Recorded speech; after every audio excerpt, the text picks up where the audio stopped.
Hello, and welcome to The Fool and the Philosopher. The Philosopher and the Fool. So, I just started reading a book called Confederacy of Dunces. And the main character, it's from his point of view. So everything he does is super logical. So he always wears this giant hat with ear flaps to keep him warm. It's to prevent getting head colds. And he wears a giant plaid jacket because that way he doesn't have to wear a sweater. And then he wears these great big baggy pants because they're more comfortable and it allows his skin to be freedom. He doesn't like the feeling of stuff on his feet. And he wears like these heavy duty boots all the time because they're sensible and they're practical. And he looks at people that wear expensive, like well-fitting clothes. He looks down on them because they're just showing off and they're not actually comfortable and it's not practical and it's just all about spending money. And they're lacking in both theogony and geometry. So, and he spends all his time just looking down on everyone around him. And it's that book. It's considered one like the funniest book ever written. And I just started reading it, and it is very funny. But it's like painful. It's like this character. I'm sure there's people out there that wouldn't have it happen to them. But reading it for me, it's like this character hurts me because I see myself in him in certain degrees, and it's like, oh, I do that, don't I? And I feel like I think it's good for a certain kind of person to read this book and just feel like, oh my, that's me. And because this character is an awful, awful person, but well, it seems a bit like you described Jürgen there. Jürgen, from Caiaphas Cain. Yeah, Caiaphas Cain. Yeah, he's kind of like Jürgen. He's well, no, because Jürgen is actually like a very competent person. Okay. Like this guy. So this guy, right? He because Jürgen is very practical in that sort of sense as well. He does look down on a lot of people, but so he's standing outside at the very start of a bakery for like an hour, and so a police officer tries to arrest him for loitering. But what he's been doing is he's been waiting for his mother to come out because she's doing all the grocery shopping. She's buying a bunch of cakes for him to eat. He's like massively overweight as well, so she's buying a bunch of cakes for him to eat. And they were only in town because she had to go to the doctor because she has massive arthritis. So he's just waiting outside while she's doing all the shopping for her to buy him his cakes. And because he can't drive because driving makes him motion sick. So she has to drive him everywhere. And every time they stop and talk, he tells her the same story. He's like, you remember that time I tried going out of town once to get a job? And then he launches into this long spiel about how motion sick he was and how the only worst thing is the Greyhound buses were on the second floor, and he just goes on the same story. And then she just sort of stares blankly, which he thinks is her being enraptured with his storytelling. And so it goes on to it. And then when she thinks it's the right time, when he says a certain word, she doesn't listen. She just waits like 1.5 seconds and then says, yeah, it's a good thing you never got that job anyways, dear. And just like, she just times it so she doesn't have to listen to him. And the police officer's like, and that's trying to arrest him is like, and so are you helping your aged mother? Yes, I dust sometimes. And sometimes I make a cheese dip. And the like, oh yes, he makes a delightful cheese dip. And the police officer, and there's like this whole crowd around them. There's this old man. He's like, that police officer's trying to arrest this man for just standing there with free expression. You're a communist. This police officer's a communist. And then he completely turns on the old man that's defending him. And he's like, why are you calling everyone a communist? Are you a fascist? And then they're like, I'll get the fascist. And so they'll beat up on the old man. When is this book written? I think in the 80s. So, on the communism thing, slight side tangent, there's an interesting local story I found out about recently. Yeah. So, you know the hotel that had the mounting out front of it? Yeah. So, that was built by, I mean, he didn't build it by himself, but it was built and commissioned by one rich guy in Whitehorse. Yeah. And he apparently would quite often be in the lobby. He's kind of this character that people just knew. Yeah. And he hated communism. And he would, whenever people would try to do something in there that didn't make him money, he'd call them communists. Or like, oh, we're just having a convention or a fundraiser. He'd accuse people of being communists. So apparently a group of people one day broke into the building at night.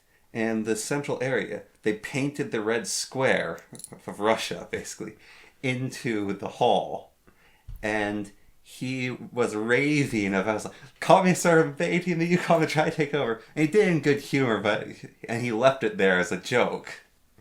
So he hated communists, yet he had a giant, like 50-foot, maybe 70-foot tall billboard of a person in red outside. It's the Mountie. His hotel. Yeah. It's kind of weird to think that there is a history here that's sort of hidden.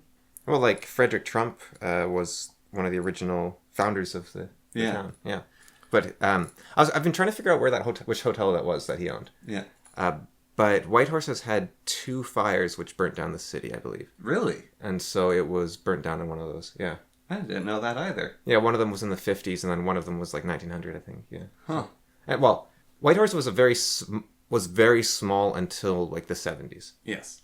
It was tiny. Dawson was way bigger. Dawson, at its height, was about as big as Whitehorse is now. Like, Dawson was way bigger for a while. Eesh.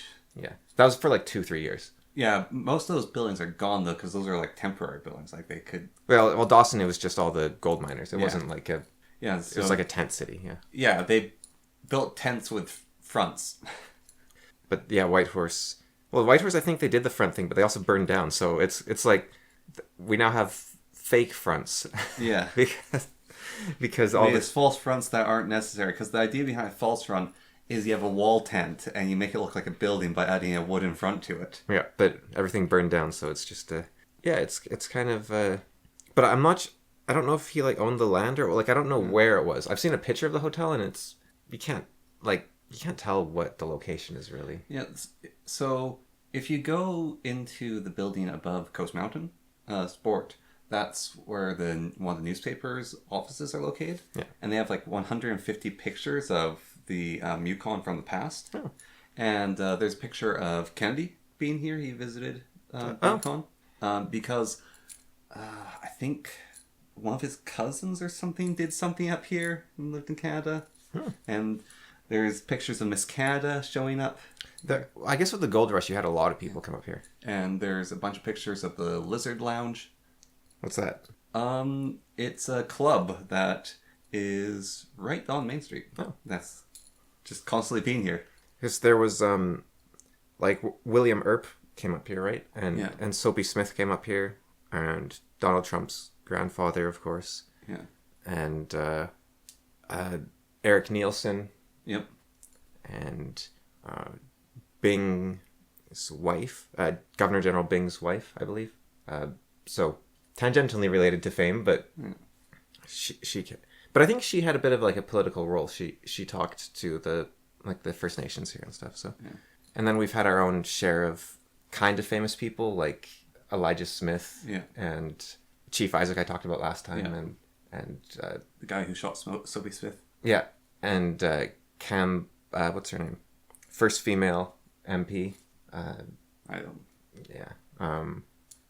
Forget her name, but yeah, she was the first high up member of parliament. She was the first member of parliament, female member of parliament.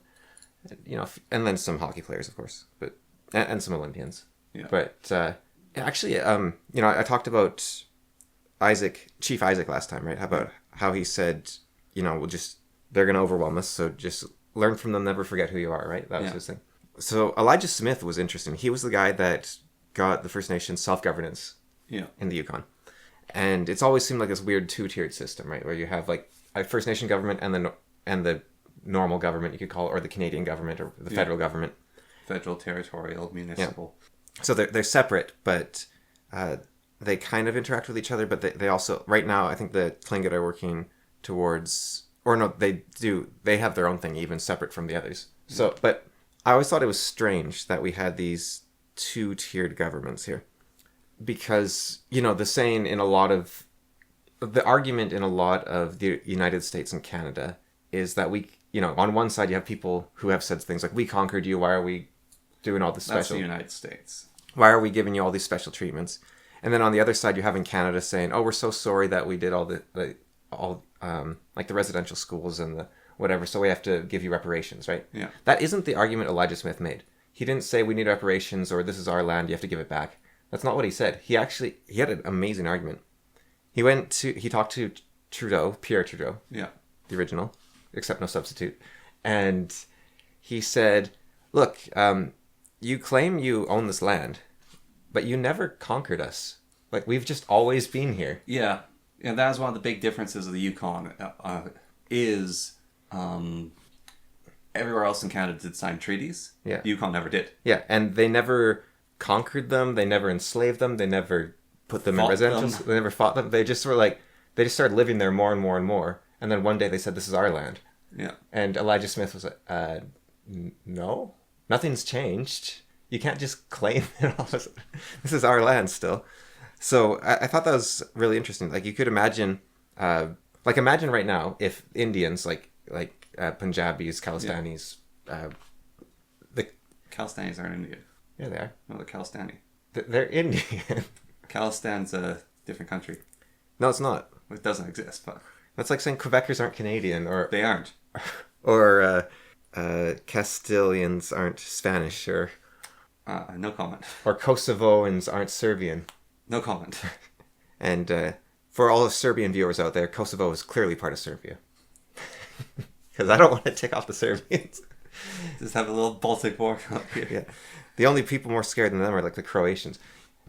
You know, you know about that during World War II? The Croatians were going on this sort of purge of the other Slavs to the point where the Nazis stepped in and stopped them. They're like, "Whoa, calm down." You know, the Nazis hated Slavs. Yeah. And they went to the Croatians and like, whoa, this is crazy. Yeah. No, actually, the Nazis really did hate Slavs. But Croatia went too far. So, but anyways, Elijah Smith. imagine Indians here just set up like the Indian government. Yeah. They're like, New India. And they just start going, and they're like, yeah, you're not obeying the new Indian laws. And you're like, wait, what? What are you talking about? This is Canada. It's like, no, it's New India. Like, we claimed it in the name of... Like, you'd be like, wait, hold on a second. We never had a war. Yeah. And I am kind of curious. Unfortunately, Elijah Smith died quite young. He died in his 60s in a car crash, I think. But, and I don't think he'd be alive anyways now, because he'd be in his 80s or 90s now, I think. Yeah. But I would have wanted to ask him, like, your argument does allow an option, right? Like, for war. Yeah. And would that be an acceptable outcome? No, so I feel like with that sort of argument, could be one stating of this is their land. And then we actually do have the final umbrella agreement, which every but one of the group's bands has signed, I think, up here. Yeah, it could be. I'm not sure on that. Pretty certain one of the bands hasn't signed. The Tlinga have their own agreement that isn't part of the other, so it might be theirs. Yeah, but They actually have much stronger self-governance than the other groups. I can accept that. Yeah. And you can also look at the band territories, and you can see them overlapping, changing, moving. And there is a lot of non-band land, actually, in the Yukon. It's just everyone lives in the band land because... The rest sucks. Yeah. Well, and I don't know if the Inuit would have signed or not, because they don't really interact with our government. Like, they're more with the NWT government, even though they're in the northern part of the Yukon. But it's like, the Arctic is almost its own country. It's like Greenland and NWT and Alaska kind of do their own thing up there, right? And Norway and whatnot to it. Well, not so much, but Well, with that understanding of the self-governance and that, I'm more willing to accept in the Yukon than basically any other part of Canada I guess I know of so far. What Elijah Smith could have been saying was essentially, look, we don't want to become the IRA. We don't want to start a war. So let's have a peaceful solution rather than instead of duking it out and seeing who wins. And doesn't the Yukon have the highest proportional amount of First Nations to... Nunavut would, but Is Nunavut? yeah, Okay. yeah, Nunavut's like 50 or 60%. Oh, really? Yeah, the Yukon's like 25%. Okay. Yeah. Like the rest of Canada's actually really small. The Yukon was about 25%. I imagine that's changed. Well, I mean, the amount of Indians has increased. Yeah. So, I mean, we have Indians. But, so this is... I read an intro to this great... I've been doing a lot of research on First Nations and whatnot, but as you can tell, obviously. Yeah. But I read this intro to a book from the 70s. Well, it was published in 2007, but he did most of the research in the 70s. And he talks about the terminology he uses. And he said, I'm going to call them American Indians. And he explains why. And he said there's a lot of First Nation groups that like being called Indian over Native or Native American or whatever else it might be. Yeah. He said, ideally, you call them by the name of their group. Right? Yeah. But there's so many groups. And you also do need levels of groups. Like, we don't always be careful to say a French person, a German person, Italian. We say Europeans, right? Yeah. So you do have layers of... How bad is this is pregnant? You cannot compare me to the Germans. They're basically the same people, right? It's like... You're saying they're the same as a Belgian? Yes. Me and the Belgians are very different. But like the Germans, the French, the Belgians, the Austrians, they're all the same. They're just all Germanic tribes. And all those lands should be Germany, really, if you think about it. And all that land should be England's. And the Sudetenland as well. All that land should be England's. The 100-Year War. Well, no. Freaking God stepped into the 100-Year War. No. Had a maiden. No, England only has a claim on the France section, I think. There was actually a time when France and England were one kingdom. Yeah. For like 140 years or so. So... And there was a time where a lot of France was England's. One of the arguments with the Indian... So there's two strongest arguments. So one is that the Germans aren't called Germans in German. Yeah. They're called Deutsch. Yeah. Right? And Japan isn't called Japan in Japanese, it's called Nippon. Yeah. And China isn't called China. Like, China isn't even close. They're called, like, Zhonggu or something, which means the Middle Kingdom. Like, they're not called... China is the name of an emperor. And we just called it that because we're like, hey, that's where that emperor lives. Yeah. And that was a lot... Like, his name wasn't even China. His name was Qin. And Canada isn't actually Canada and Canadian. It's Kyrgyzstan. Well, we are the... Kanakistan, sorry, not Kyrgyzstan. Those are two different countries. We are the Dominion... Well, we were the Dominion. I don't know if we're Dominion anymore. But we were like the Royal Dominion of Canada or something. It'd be so much cooler, instead of us going with Canada, if our country was just called the Dominion. The Dominion. But the Dominion means it's owned by someone. Like, you need to say... Yeah, we are still. We are owned by the Crown. Yeah, but... Canada belongs to the Crown. Well, it's a Commonwealth now, so it's kind of... Like, you look at Australia, they barely are part of the Commonwealth. Like, it's like, we're a little bit stronger ties, but even then I think we're falling apart. So, what their argument was that Indian... is just the conqueror or the English or the Spanish word. Like, it was Christopher Columbus, so Spanish, right? Yeah. So Indian is just the Spanish word for the people. Portuguese. Christopher Columbus? No, he was Spanish. He was commissioned by Spain. He was, like, Italian, I'm pretty certain. John Cabot was Italian. Christopher Columbus, I know he wasn't Spanish, even though he's commissioned by them. I know he wasn't Spanish. Maybe he was Portuguese or something. Yeah. Or French. Well, no, I doubt he'd be French. It's kind of confusing with Italians specifically because they had He might be from Naples, actually. They had this cultural thing back in the day in the Italian... Because Italy didn't exist, right? But it was... Yeah. So, John Cabot was Genoan. Yeah. You know, the people with crossbows and whatnot. Yeah. And the trade. They were like the best trade center beside Venice. But all the Italian people, they had this cultural thing at the time where whichever country you were in, you would change your name to match the way those people spoke. So his name in Italy was Giovanni Caboto. Yeah. But in England, it was John Cabot. And in France, it'd be like Jacques Cabot. Now, I feel like Christopher Columbus was probably Italian. Yeah. Changed it to be Spanish. Because I think he did something like that too. Yeah. Yeah, so it was this very confusing habit. And actually, the way he always wrote his name, he never wrote his name as Giovanni Caboto, even though he was Italian. Because in Genoa, it was written with a Z, and his name was like Zvonko or something. Like, because it's like also John, but it's like the Genoese specific regional variant of the word. So it was like Zavold. Yeah. So Christopher Columbus calls them Indians. Because, and so it's just the foreign word for that group of people. Yeah. Right. So that's the one argument that I've heard that, it's a decent argument. The second argument is that, and it was a First Nation chief that made this argument, and he said, look, you can have First Nation, you can have Native American, but Native American is like African American, right? You're putting the American second. There is only one ethnonym, I think that's what they're called, like that refers to a race of people, that starts with America, and that is American Indian.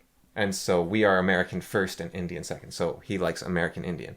Now you could have said American Native, I think that would be, but that was his argument. So that's why he preferred it.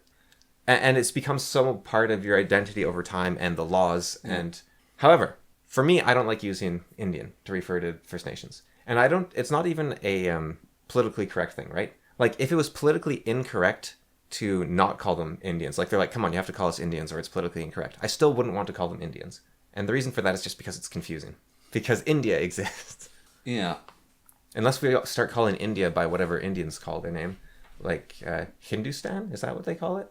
I have no idea. I think it might be something like that.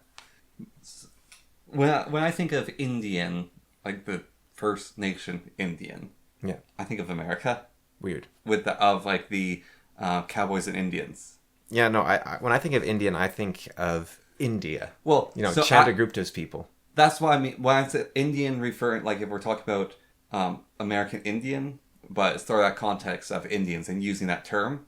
But Indian, I also think of India Chandragupta. Yeah. It's based on the context of the conversation. Yeah, but if you're just like, I saw like 3 Indian guys at the store. Yeah, if you say that, then I will assume that they're probably from India. Okay, what if you... Okay, I saw 3 Indian guys buying lotto tickets, and then I went over to Tim Hortons, and there's 3 Indians there serving coffee. Well, the earlier context, I would assume that these are all Indians from India, Yeah, exactly. based on earlier context of it. But it is an interesting question of stereotyping, right, at that point. Yeah. Although, at our Tim Hortons, it's mostly Filipinos, actually. Indians work more at Staples and at cash registers and grocery stores. The Tim Hortons is very firmly held by the Filipinos. Oh, in most of Canada, it's very much the Indians. Yeah, and here it's the Filipinos because they were here earlier, and it's sort of... We were here first. Tim Hortons actually brings them in to work here. The head of the Tim Hortons cashiers comes up to Tim Horton, and he says, "Look, you never conquered us." Well, there is a sort of like higher levels of management. The hiring bias does go because they get into management positions, and then Tim Hortons actually does sponsor Filipinos to come. Well, Tim Hortons does a whole lot of, at least in other parts of Canada, taking advantage of the government unemployment program to get a bunch of cheap workers for themselves. Oh, definitely. Like, it's not... I'm not saying that the Indians are cheap. It's that the government will pay you to pay them. Yeah. So they can... Yes. Yeah. Yeah, there's... As we've said before, if you're an Indian, I mean, you'd be stupid not to take the option, right? Yeah. But we shouldn't have that law in the first place. Yeah. Or we should go after companies that abuse it, like Tim Hortons. Because the idea of the law isn't terrible, right? It's basically, if no one will work for you and your business is failing, the government will see if they can find someone from a different country that's willing to do the job, and they will help smooth things over and pay them to help your business. It's meant to be a business promoting strategy, but instead it just benefits like the massive chains. And So there's this YouTube channel. They're very short videos, and it has what's the problem? So he states the problem. What is the solution? They say solution, and they have the best of intentions. Right. Yeah. And then it explains what happens, and it always goes horribly wrong. Yeah, like the snake bounty in India. Yeah, right? yeah. They probably have a video on it, but it's very much the idea of all right. So, as you said, they can't hire workers who are going to get government support. Now, let's go back to they can't hire workers. It's because they're paying $12 an hour. Yeah. And people want at least 14. Yeah, or it's because they're not trying. Like, Yeah. I don't think Tim Hortons is trying. Yeah. Or they're just saying, oh yeah, nobody was qualified for weird, crazy restrictions. Yeah. And so... Our requirements is you have to speak a little bit of English and then a different language. Yeah, well, they can do... Yeah, they'll do things like you have to have a degree and to work at this like $12 an hour place, right? And Yeah. so nobody's going to apply for it because if you have a degree, you're going to be looking for something else. And if you don't have a degree, you can't apply. And they'll say, yeah, we had to reject everyone, and so we need help. Yeah. So they'll do things like that. And then they'll get the LMIA, I think they're called. Yeah. And there's actually, yeah, I've talked about it before. There's a map you can look at that shows who's using them and where all around the country. And it tends to be chains like Tim Hortons that do Yeah. it. It's not... There is smaller businesses that do it as well, but I know of a guy in a tiny little community in the Yukon that he hires a bunch of people because it costs him like half as much. He makes sure to only hire people from India because it costs him half as much because the government pays the other half. Yeah. Which I think is also not the program working properly, right? No. Because not the goal isn't to drain the government of money. The goal is to boost your business, hopefully. Yeah, but it undercuts it.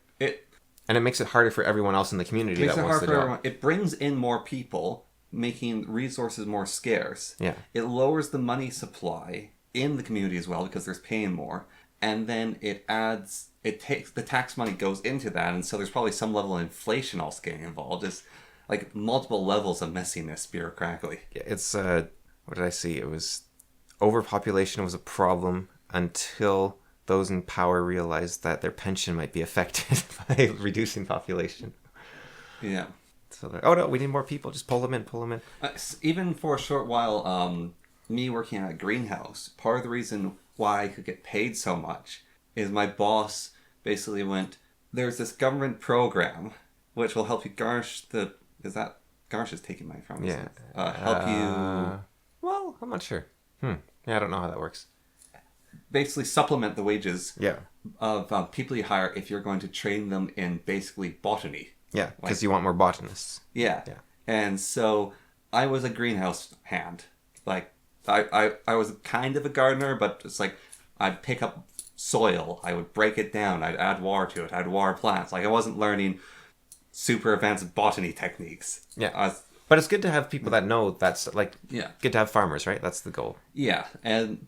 Well, unless you're... But I read a little bit about the program, and it was definitely more intention to, like, train people how to be, like, more advanced than what I was doing. I wonder, do you think it ever works? The idea of a top-down solution? Like, I mean, this is obviously gets into the libertarian versus everyone else argument, right? But So... is there because the problem is there's the availability heuristic, right? You'll be able to think of everything that failed, but you won't even give a second, like education, right? Yeah. School's free. We have a bunch of educated people. We don't even think about it. It seems to kind of work. Would a private solution be better? And where would we even compare to find out? Because I don't know if there's a country that does that. America does, to a small extent. Yeah, but they don't, like, I think you need a country that just laissez-faire, because they still have truancy laws in the United States, so you have to go to school in some capacity. Yeah, you have to go to school, but I want to see have like private school programs. I want to see like free market education. Like, you don't have to go to school, but if you go to school, you get this advantage, so you're going to pay for it, and that works out. But then, of course, you can't afford it, so then your country fails because you have less people that are like. I wonder. Well, one of the reasons America has those laws is so stupid. The why everyone has to go to school is to stick it to the Protestants. Or no, it's to stick it to the Catholics. It's the Protestants sticking it to the Catholics. That's what it was. So, basically, America starting early on, they didn't have school laws. And there was Catholic schools basically popped up all over the place. And the Catholic schools had this model that anyone can come to the Catholic school and we'll give you education. And this was all funded by like volunteers and no government oversight sort of thing. So like these really decent schools, and they just happen to be Catholic schools. So children basically being converted to Catholicism by going there. And the Protestants went absolutely not, and the Protestants were in power in America. And so they created public schools that you had to attend, and they banned like certain levels of like having religious schools not funded by the government, like it had to be private interest or it had to be this. And so part of the whole mess, I know in some states, is because of Protestants and Catholics basically not getting along. Classic. Oh, what about libraries? Is there like private libraries? Or is there an argument against libraries? Like, they seem to be pretty positive things. I don't think I've heard an argument against libraries. Like, there's libraries like the Smithsonian, you could call a library. It's more of a museum, but it's... I think it's government run. I'm not 100% sure. But here's the question. If it is government run, it's very hard to get into the Smithsonian. Yeah. Like, you need to get a bunch of permissions, and then you have, like, half an hour. Or, like, I think you can... There's, like, a decontamination process, and, like, they search all your bags, and it takes, like, half an hour. Yeah. And then you can be in there for however long. And then there's wear those funny gloves. There's a mandatory lunch, so you have to go through the whole decontamination again to leave, and then to go back in. So you lose, like, 2 hours for going to the mandatory lunch, because you always have to be there with someone else. Yeah. And that takes it away from the public, even so it's kind of a... Yeah. Because they have, like, you know, the Indiana Jones warehouse sort of... Yeah. Like, they have everything there. Yeah, I'm not certain on the libraries. But on the other hand, the good might not be in the public accessing it, but in preserving the material, right? Like, it's good to have... It's... Like, I think there's probably certain things that government oversights definitely... You know what I would do, right? If I wanted to promote business, rather than doing this, we'll give you money if you hire people from foreign countries, I would just say, you don't need a business license. Just do it. Business licenses aren't that expensive. It's not the price. It's the having to go register something, write it down, just because you're like, hey, look, I want to mow people's lawns. I'm a great lawnmower. Yeah. I've got my lawnmower right here. I'm going to mow 10 people's lawns. It's like, no, you need a license. Like, no, I just want to mow their lawn, right? Like, I think it's those little road bumps in the way. Well, part of that's also they can keep better track of taxes. Yeah. Okay. So then. Actually, and that taxes, there is business taxes, but that's also part of income tax. I have a brilliant idea for income tax. So, income tax, especially in America, but Canada has its stance as well, is this laborious process that takes you about an hour, 2 hours, 3 hours. Some people, it takes them days to get done. Yeah. And there are so many little problems and things in it to screw you over. There's so much to it. So, I'm not a fan of income tax. I'll say this outright, I'd be happier without it. I know people argue that it helps promote things and such. There are certain things I've seen government spend money on reports of that. Yeah. I don't know, sort of. But did you know that Canada Post has lost like something like $1 billion in the last quarter because of the strike? Sheesh. Like the amount of money they spend, like it's crazy. So, income tax, what you do. So one of the problems with democracy, why we have the demos. Not this again. No. Actually, I talked to a First Nation elder, and she said I was right and you were wrong. So, I can actually go into it, but yeah, we'll continue with you. So, the democracy, right? You can't vote on every single little thing because that would just take too much time. Yeah. But wait a minute. We have to take a bunch of time on taxes anyways. Yeah. So, when you fill your income tax, there's a list of checkboxes. And it's Department of Agriculture, Department of Roads, Department of Education, public libraries, whatever. So you choose where they go. And you just give check, and your money gets divided among it. And some people go, oh, but then what if no one ever puts money into road services? Then people obviously don't value road services. Yeah. And it would be like an extra 15-minute step, and if you didn't mark it off, your money would be dispersed however it's dispersed. But it'd give you control over where your tax go, so your tax money doesn't go to some guy potting plants who's supposed to be getting education on how to pot plants better, and he's just breaking up soil going, dum-dee-dum, making money. Do you know how Americans vote? They've got, like, they don't have, like, a little box with, like, who do you want for president, right? Like, it's actually this great big thing. And it's like, who do you want for president? Who do you want your local representative to be? And here are, like, 6 laws that we're asking about right now. And also, who do you want your justices to be for the... Like, here, we get to vote for a representative, and that's it. Yeah. Like, in the States, there was this big story, I don't know if you heard about this, where a huge amount of AOC voters also voted for Trump and at the same time. Yeah. They're like, yeah, I want Trump for president and AOC to represent me. And AOC looked at it, she's like, what? I'm in the opposite party. What's going on? And she apparently actually started going out and talking to people to try to figure out what was going on. Yeah, Just and credit to her. The reason was they both saw them as outside the system. Yeah, they're anti-establishment. Yeah, they want it to all come crumbling down. Yeah. Or they just want something new, right? Yeah. They want something different, and we can't do that here. Like we can have, like for instance, our Green Party person a few years back, lawyer, very sensible lady. She's just like no nonsense, very conservative. Just like I want to protect the environment, and we also need to keep the economy going. Yeah. You're like, awesome. Like, she's conservative in every sense of the matter, right? Yeah. She's conservative about the environment, conservative about the economy, conservative about social policies. She's just conservative, right? And she's also seems like a very nice person. But at the time, the leadership of the Green Party was insane. Yeah. And so it's like, I can't vote for you to represent me because then you'll vote for this, because you have to basically vote for this person, or they'll kick you out of the party. And we actually did have someone that didn't vote for the leader of his party, and he did get kicked out. Yeah. And it's interesting if you look at the history of the Yukon's voting. So it would be 2020. You had about 23% for the Conservatives, about 23% for the Liberals, about, I think it was like 20% for the NDP, and then the Greens were the other group, basically, right? Yeah. In the next election, everyone has the same percentage of votes and the same amount of people in the. So it's like, you know, there was, let's say, 5,000 people voted for the Liberal Party, and that was 20% of the vote, right? In the next election, 5,000 people voted for the Liberals again, and that was still 20%. So the amount of voters didn't change. The turnout didn't change. And the percentages across every party didn't change. So the same amount of Greens, the same amount of Liberals, the same amount of NDP. But the Conservatives' votes halved. And that's because half voted for the independent? And the independent isn't recorded in the statistics. So you just see all you see is the conservative vote drop. Why don't they record the independent? It might be recorded somewhere, but this is on Wikipedia. Yeah. Wikipedia, they don't show they just show the major parties. Okay. So all you see is that the conservative vote halves and all the percentages stay the same, and you're like, what? How does that? Because I voted for him. Yeah, me too. And same AOC thing. Anyone that goes against their party.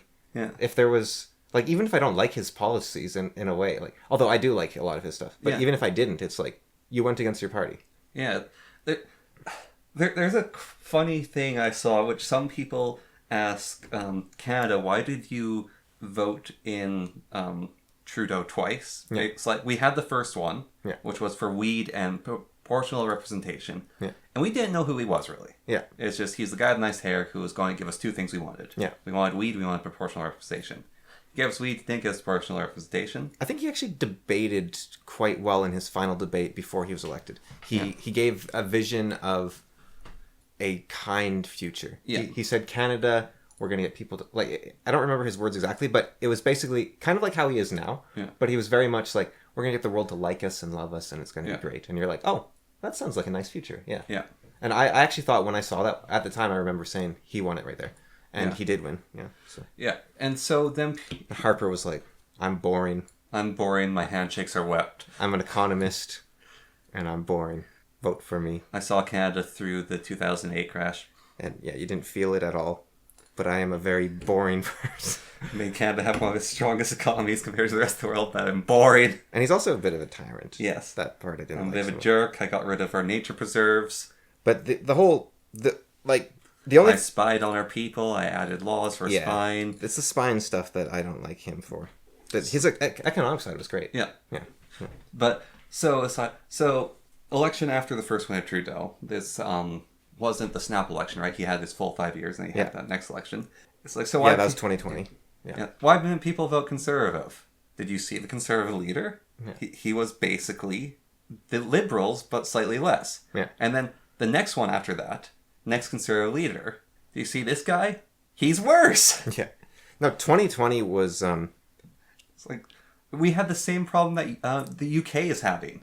Yeah, we just have no good options. Yeah. It's like the two Conservatives that were dished out to us were speaking on their terms. It was the sort of debate thing where it's like, we're going to debate these topics, and you're going to have to defend topics in a hostile environment that your base doesn't agree with, but you're going to agree with. And so that's when the election for the new leader, for Pierre Poilievre, when the Conservative Party was having its leader election, I actually signed up to vote for him. Because the others were off.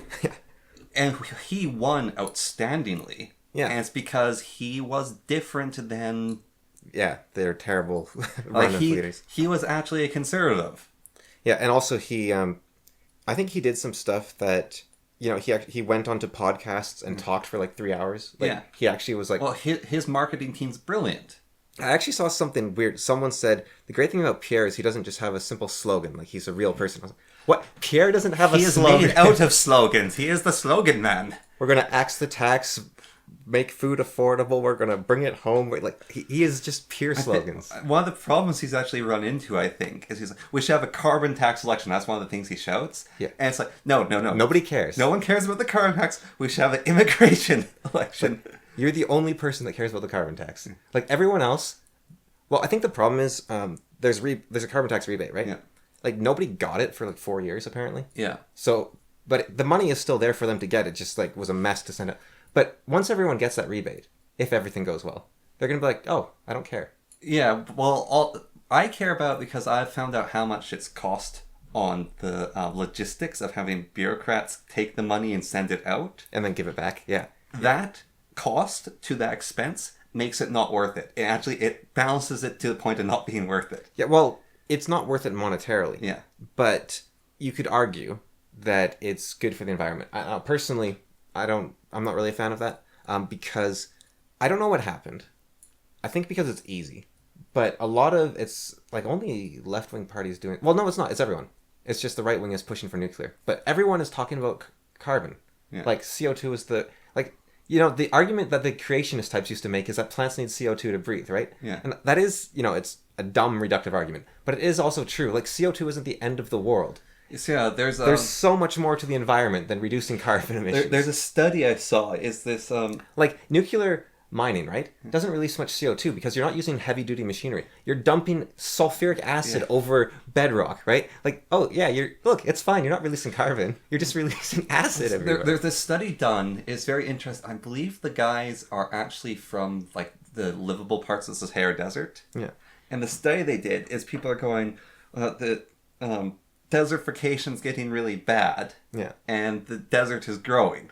And these guys went, so the desert is moving south. It is shrinking the deserts are moving north. It's shrinking in the south. That's how the Sahara Desert's moving. And then he's also, so now let's move to the far north and the far south. And all this desert land is turning into not desert. If we actually do the math of looking at desert growth versus desert shrinkage, and we actually look at deserts beyond the equator deserts, we find that, yes, deserts are growing, but it's not the, oh god, the whole world's going to become a desert rate. It's yeah, we should pay attention to this, but desertification actually is just shifting as it always has. I think... And one of the things that's happened with it, this is an argument I've heard Jordan Peterson make, and so I actually did some more research in it. He talked about global greening.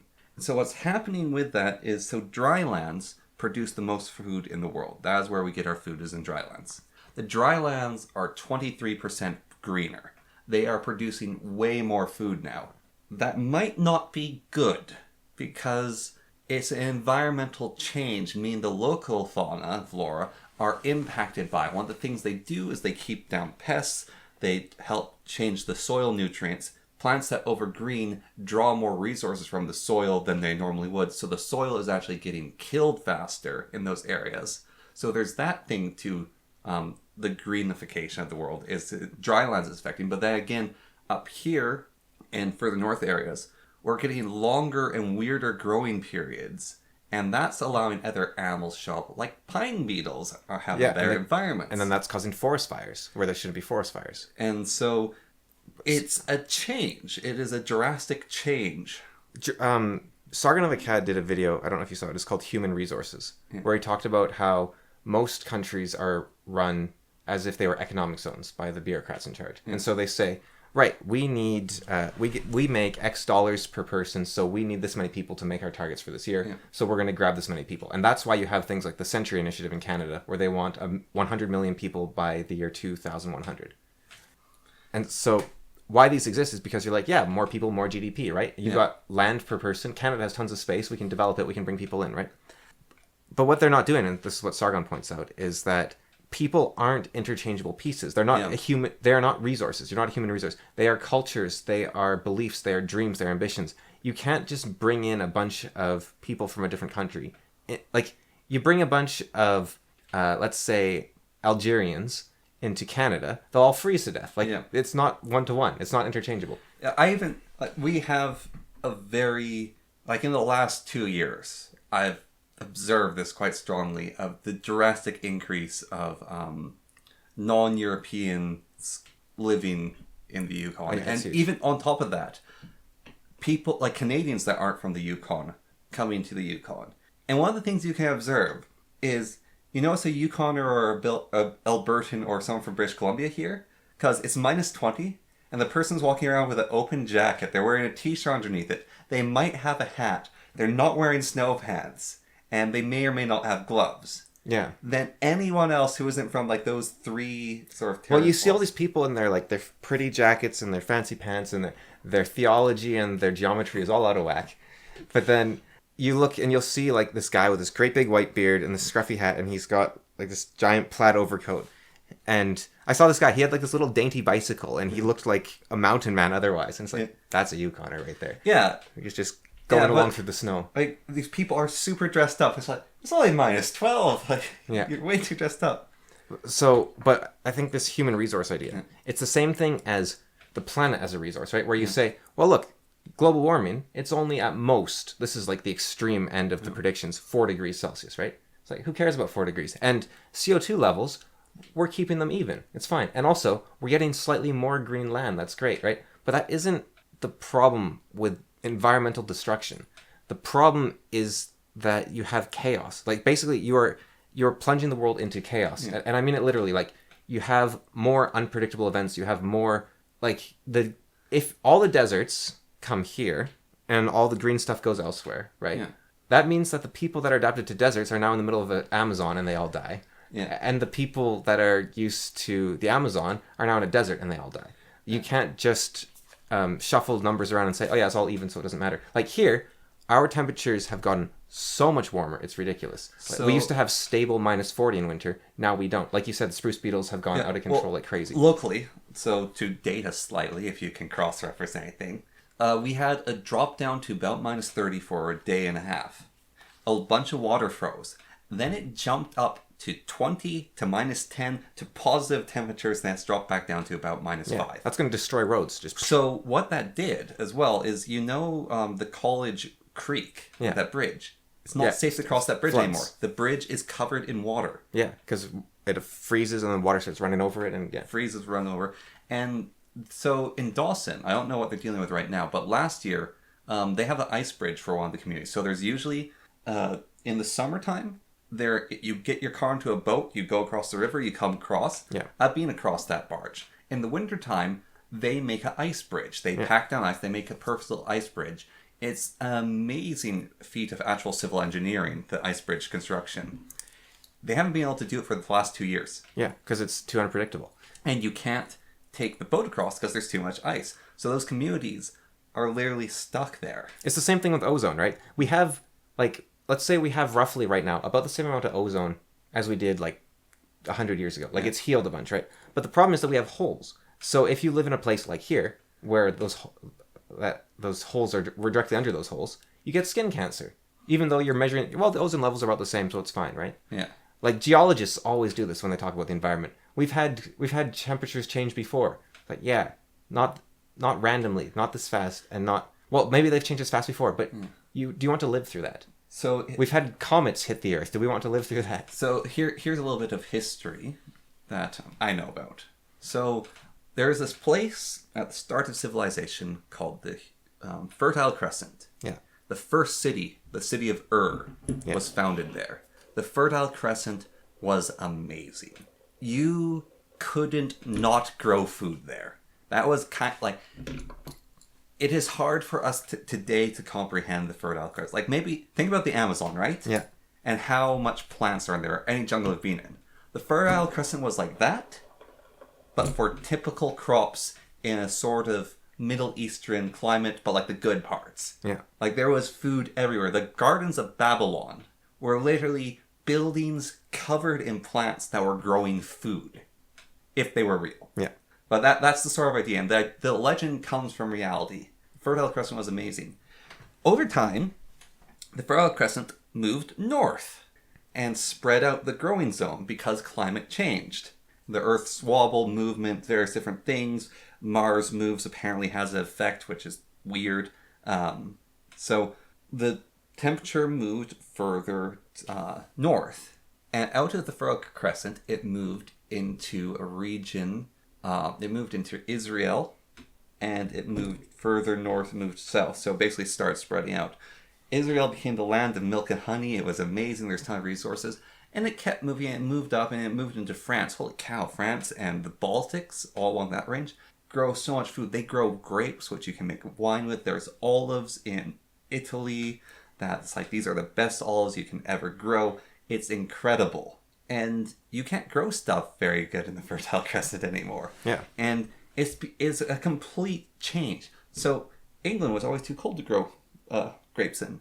South England is now making some of the best wine in the world because they're able to grow grapes. And you know what that means? That means that there's an economic shift and there's a political shift. Yeah. And there's a cultural shift, which means war.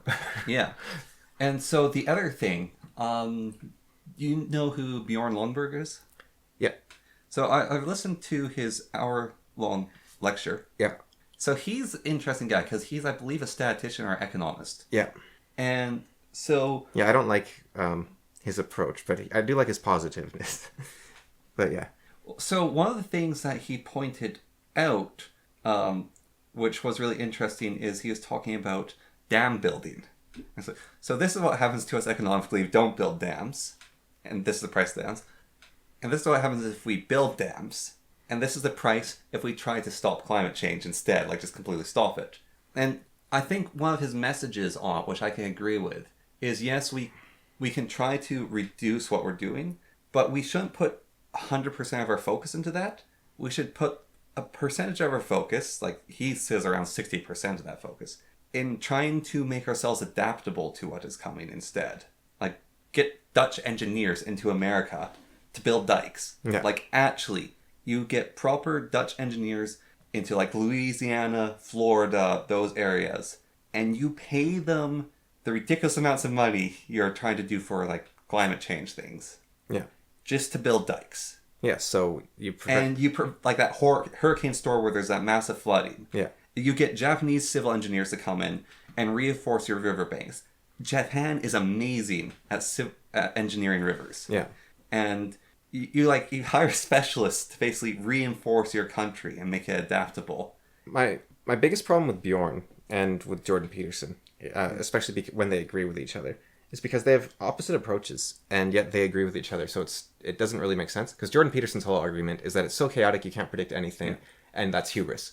And Bjorn is, look, if you spend $1 on electric cars, that is equal to $10 spent on. And you can't have both, right? You can't predict everything. And so I think Bjorn actually has more hubris than most climate scientists by saying you can predict all. He's very economically, like as an economist, he's very minded. And look at all my models that predict how effective spending on this is. Like, for example, he is very much against electric cars, right? Yeah. Because he says that every dollar you spend on electric cars is only worth less than $1 return for preventing climate change, right? Yeah. That's his argument.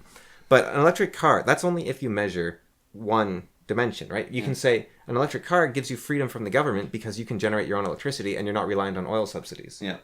So you can have a solar panel and an electric car, and the government can never shut down your vehicles by restricting oil. Yeah. So you're free. There's more dimensions, and it's easier to repair, let's say. Maybe it's not, but let's say it's easier to repair. And you can say, well, you need all these rare minerals for it, but and so then that's the argument against that. But then there's other dimensions, like it's quieter and noise pollution. I was standing on a road, right? Yeah. There was no cars for some reason. I could hear a raven gliding. Yeah. Like, it wasn't flapping. I could hear its feathers ruffling as it glided. And I was like, that is a beautiful sound. And I've never heard that in my life before. There's a forest in California. It's the Redwood Forest. There's a park there. So there's actually a rule about hiking this forest, which is you're not allowed to speak. And one of the special things about this Redwood Forest is because of the way the trees are so huge and so numerous and so placed, it's quiet in there. It's actually one of the truly quiet places in the world that's in nature, because you can go into like self-isolation tank. But this forest is quiet in nature. And so you can go hiking through it and you can hear your footsteps. And if someone else is like walking maybe like 500 meters away, you can like hear the rustle of their clothing, sort of thing, just the way it's positioned. You can hear like squirrels scurrying about. Can't read it from here, but it's the great big land way up yonder, with forests where silence has lease. It's the beauty that fills me with wonder. It's the stillness that fills me with peace. Yeah. That was describing the Yukon. He was saying it's so quiet here. It's the most peaceful, beautiful place I've ever seen. And it's not quiet here. No. There's always a plane. There's always a car. It doesn't matter where you are. Sound travels, right? So that there's more costs than just his main Bjorn, admirably maybe, his main concern is getting people out of poverty. Yeah. Because he says, and this is Jordan Peterson's argument too, which I like, which is the best way to get people to care about the environment is to make that the worst problem in their life by solving all their other problems. Yeah, so there's an interesting thing pointed out. There's a video that's done on windmills. And it was, you need to lube your windmills up in the winter to winterize them. And that requires a ridiculously large amount of oil to do. Right. And building them requires a huge amount of... basically, windmills aren't as environmentally green, quote unquote, as you'd think. But if it's producing power that the community can use, and it's not an absolute blight on the landscape, then I'm okay with it. But even our new windmills, we actually have 4 new windmills in the Yukon. They're twice as large as the old ones. Yeah. They're in a slightly different position. I don't like them. No? No, I don't like their appearance at all. Yeah, it's funny. I think it's very... I don't know what it is. It's kind of like cilantro. Some people really don't like the look of windmills. I like Dutch windmills. So when I was in Holland, we saw an old Dutch windmill. And it had like it was very short, squat. It had like the proper thatched things. That I like. But the big metal giants? Yeah? I don't like them. I think they're cool. I really do think it is like a cilantro thing. I don't, because they're so sleek. Like, you know, in Wall-E, what's her name? Evie or whatever? Yeah. They're like Evie. They're like these very refined metal structures, very smooth, the angle. They move very evenly. I don't remember where it was, but I think we were in Costa Rica with our dad in Costa Rica, and he was driving us through this hilly area. And there's windmills absolutely everywhere. It's either that or we were in the Okanagan. Yeah. I can't remember which one. But hills everywhere. Windmills everywhere. Covering the landscape, covering these hills. And I really didn't like it. I much would have liked the hills not to be covered in those windmills. I think in large numbers they can be maybe unsettling, but even the windmills on this is ridiculously require aesthetic requirements for me. If there was one up there, I'd be okay with it. I think like a solo giant windmill, that kind of looks cool and not dystopian, but you know that feeling where you're walking in the wilderness and you see a wrecked car and you see no roads around, and the car's kind of intact and you can actually open the door and you're like, whoa, and it's kind of cool to discover that. Or you see like a derelict building, but it's still functional. Like that's sort of cool feeling, like a singular windmill, even if it's completely functional derelict. That's the feeling I get. So if we had like one windmill on the mountain up there, I'd be chill with it. But the four together, I don't like. I think they're kind of a pinnacle of human engineering, right? Like it's something that when I first played Minecraft, I kind of went crazy because I couldn't leave my mark on the world. Like it was so big that anything I did was swallowed up by the surrounding environment. And I felt like this insignificant, like I felt like an insignificant speck in the universe where nothing I did would ever matter. And I just, right? But you look at a mountain and it's like impossibly larger than you, right? But then you see this windmill that's like a decent, like, you know, it's like a fifth the height of the mountain on top of it. And you're like, yeah, we were here. We're here right now. We've left our mark. Like you look at Earth, when they show like those compilations of Earth at night where you can see all the lights. It's like, No, what I like doing is I like looking at Earth and seeing these massive scars in the ground by Dawson. It's like, yeah, we did that. Well, it is neat though. Like those driving next to them is actually, I find, really cool. Like the dredge trails, like driving next to them, you just see this turned up landscape. But I think it's neat when you see, I don't know, what you can do, what people working together can do. But that said, like I don't like light pollution, and that is what those images are of the Earth, right? That's light everywhere. Well, I think Bjorn does make some good points, even if his methodology for getting there might not be to your taste. But what happens when carbon becomes the only argument is that... No, I think Bjorn makes some good points too. I like listening to him, but he does the same... He does the thing that I was complaining about where it becomes all about carbon, right? Yes. It's like, oh yeah, you'll get...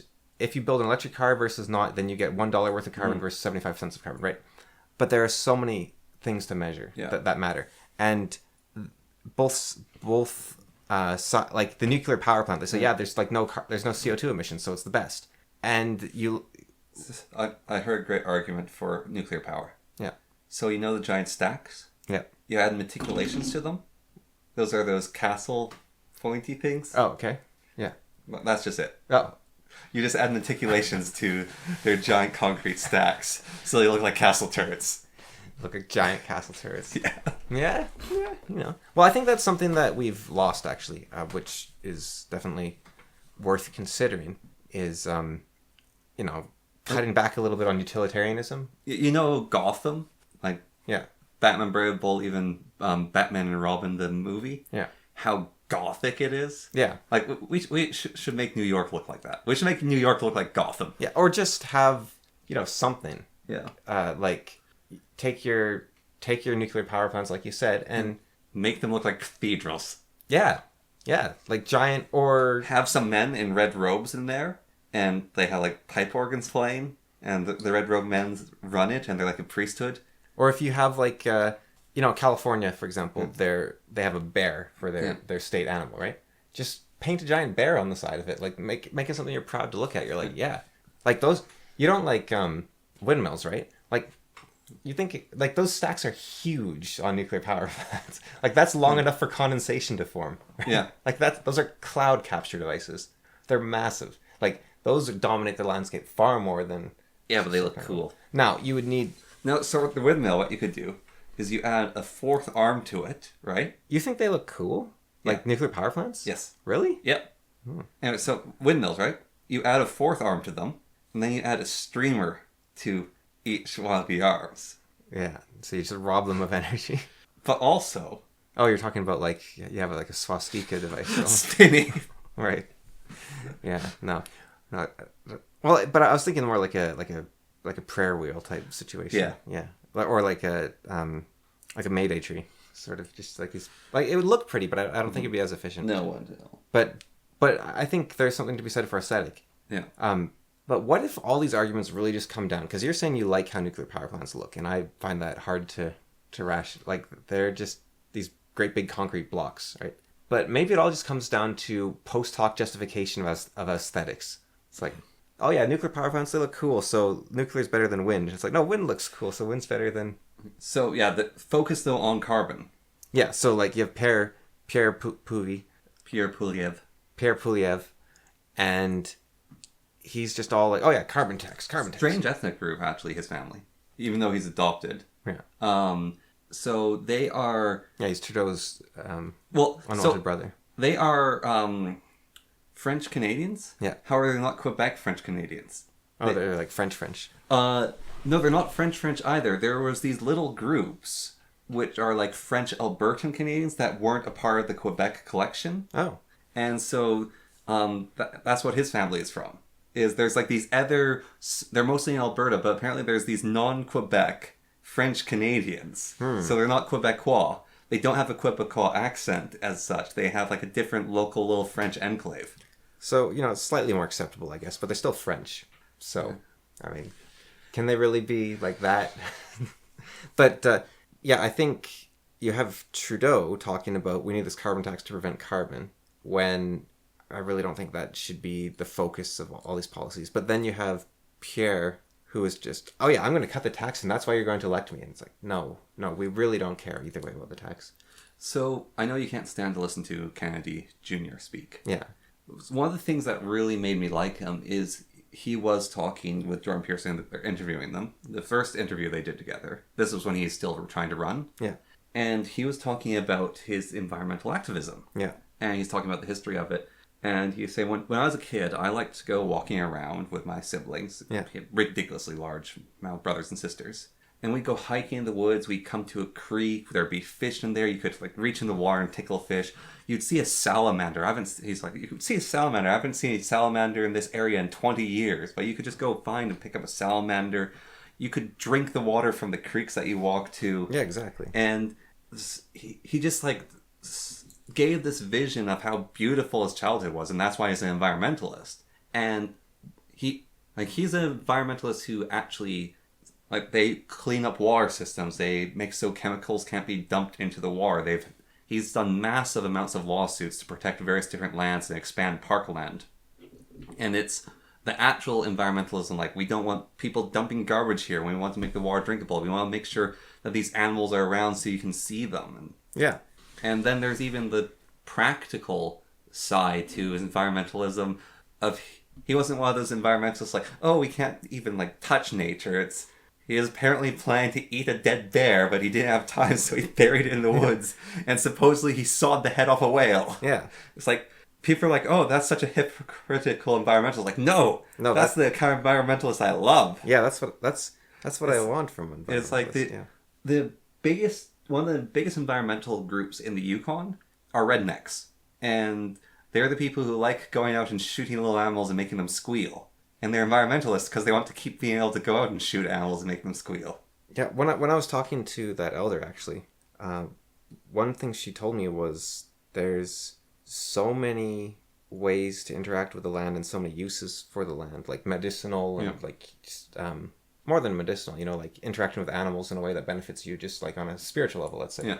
And I'm not even saying in a woo-woo sense. I mean, like, there's stories about people that had measles, like black measles, I think it's called, which is a disease we can't, well, maybe we can now, but 50 years ago we couldn't cure. And the First Nations up here could. Yeah. They had mixtures that could cure you, but they wouldn't tell anyone what they were. And so I was talking to this elder, and she was saying, basically, the reason they don't tell anyone how to make these cures is not because it's if you tell someone about a use of something and they haven't earned it, they're going to abuse it. Yeah. So you tell someone that the old man's beard cures measles, and you're going to have every pharmaceutical company in the world just come in and harvest all of them, and then there won't be anything left. And so they want everyone to earn their own path to knowledge, which it's admirable, right? Like, it's totally different from writing things down with the scientific method, right? Yeah. That method is, you don't have to, knowledge isn't hard earned, you just read it in a book. Yeah. Which means the amount of things a person today knows is incredible. Like, we are all super geniuses compared to people just 100 years ago, right? Like, it's amazing. But we don't understand the reason behind any of it, right? Yeah. And so the First Nations up here, and other places, but up here, I know the Athabascan culture was very much about, you figure it out yourself, and then you actually understand it. And then you know when you should be using that medicine and when you should be... Because they weren't saying, you can't touch these plants, right? They weren't saying, oh, you have to preserve the plants. They were like, no, use them when you need them. Yeah. But know when you need to use them. So that's the environmentalism, like with him, where it's like, yeah, cut the head off a whale because you've earned it. You know when you should cut a head off a whale and when you shouldn't. But if that becomes a standard for everyone, which is why people call him a hypocrite, because they're thinking in the more Protestant Francis Bacon sense of science, right? Where it's like, if he cuts the head off a whale, then everyone cuts the head off a whale and all the whales die. It's like, no, he earned it. He knows what he's doing. Yeah. Right. He figured out how to do it by himself. He didn't read about it. He just went, oh yeah, I'm going to do this. Because it's not like he read about cutting the heads off whales. It's more like, he's like, I know about baleen. I want to get me some baleen. Right? Like, you understand a deeper process than just the result oriented. No, why did he cut the head off? I think he wanted a whale skull. Really? Yeah. Was it a dead whale? Yeah. Okay. Yeah, no, it was a beach dead whale. Okay. Yeah. No, he had beach dead whale. That makes total sense. Yeah, a chainsaw. There was a beach dead whale. Cut the head off. It's free real estate. That's like... The rest of the story is quite gross, though. Because he put this whale head on it. It's still a head of a dead, rotting whale, right? Yeah. So, apparently for the next, 4 hours, I think his daughter wrote about this, there's, whale juice dripping into the car and, getting... and, soaking into the seats. Because it's like, oh, the head is the size of the whole car. Yeah. So, it's just... it's... It's still... Yeah. I could totally respect that. And that's an environmentalist thing. And it's not like it was right by his house. This was a 4-hour drive. So, growing up, we were around a lot of hunters. Yeah. A lot of hunters. Shoot. I was telling someone I only knew of 2 outfitter companies. Yeah. I realized I know of 3. But anyways, a lot of hunters, lots of taxidermy animals in their homes, big hunters. These guys are you would think of them as a traditional sense, these guys killed so many animals. In a what sense? Sorry? In a traditional sense. Yeah. These guys have killed so many animals. I don't know their politics, but you would assume these guys are conservative, crazy, hardcore hunter sort of guys. They're all environmentalists. Yeah. Well, it was fun. I was telling this little girl about, we were talking about different kinds of meat we'd eaten, right? Yeah. And I was saying, the worst I ever ate was lynx. And I didn't really think about it. I was just like, lynx is disgusting. And her face fell, and she's like, you ate a cat? And I was like, oh, geez. Because there's so much context into, this was a trapper who traps lynx for fur, but also for giving to places so that they can breed lynx for rehabilitation. Yeah. And a lynx had died. Well, I mean, if you trap it for fur, it's going to die. But also he traps them to rehabilitate for, not zoos, right? But they're nature preserves. Yeah. So you grab a couple, you breed them, and then you have a bunch more.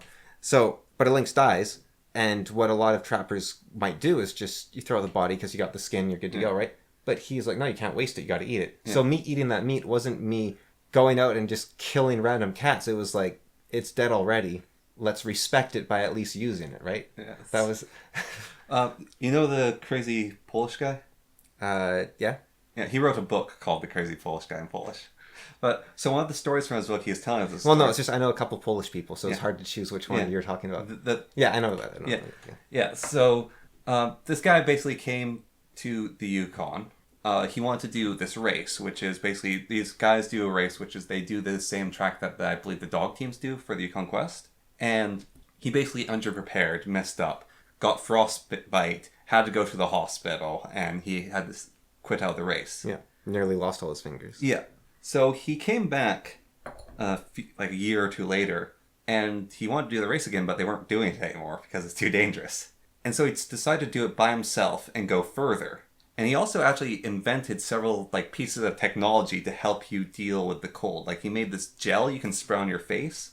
So you know you like have your exposed skin. Yeah. So you spread this gel on yourself, and it helps deal with the exposed skin problem, so you don't have to be completely covered.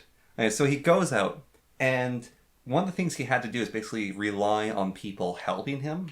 And he had several locations, like cabins to go to that were planned out. But he ended up, this one family took him in there out in the wilderness, and they're like, yeah, you can stay here for the night, like warm up, we'll feed you. And he's telling them the stories.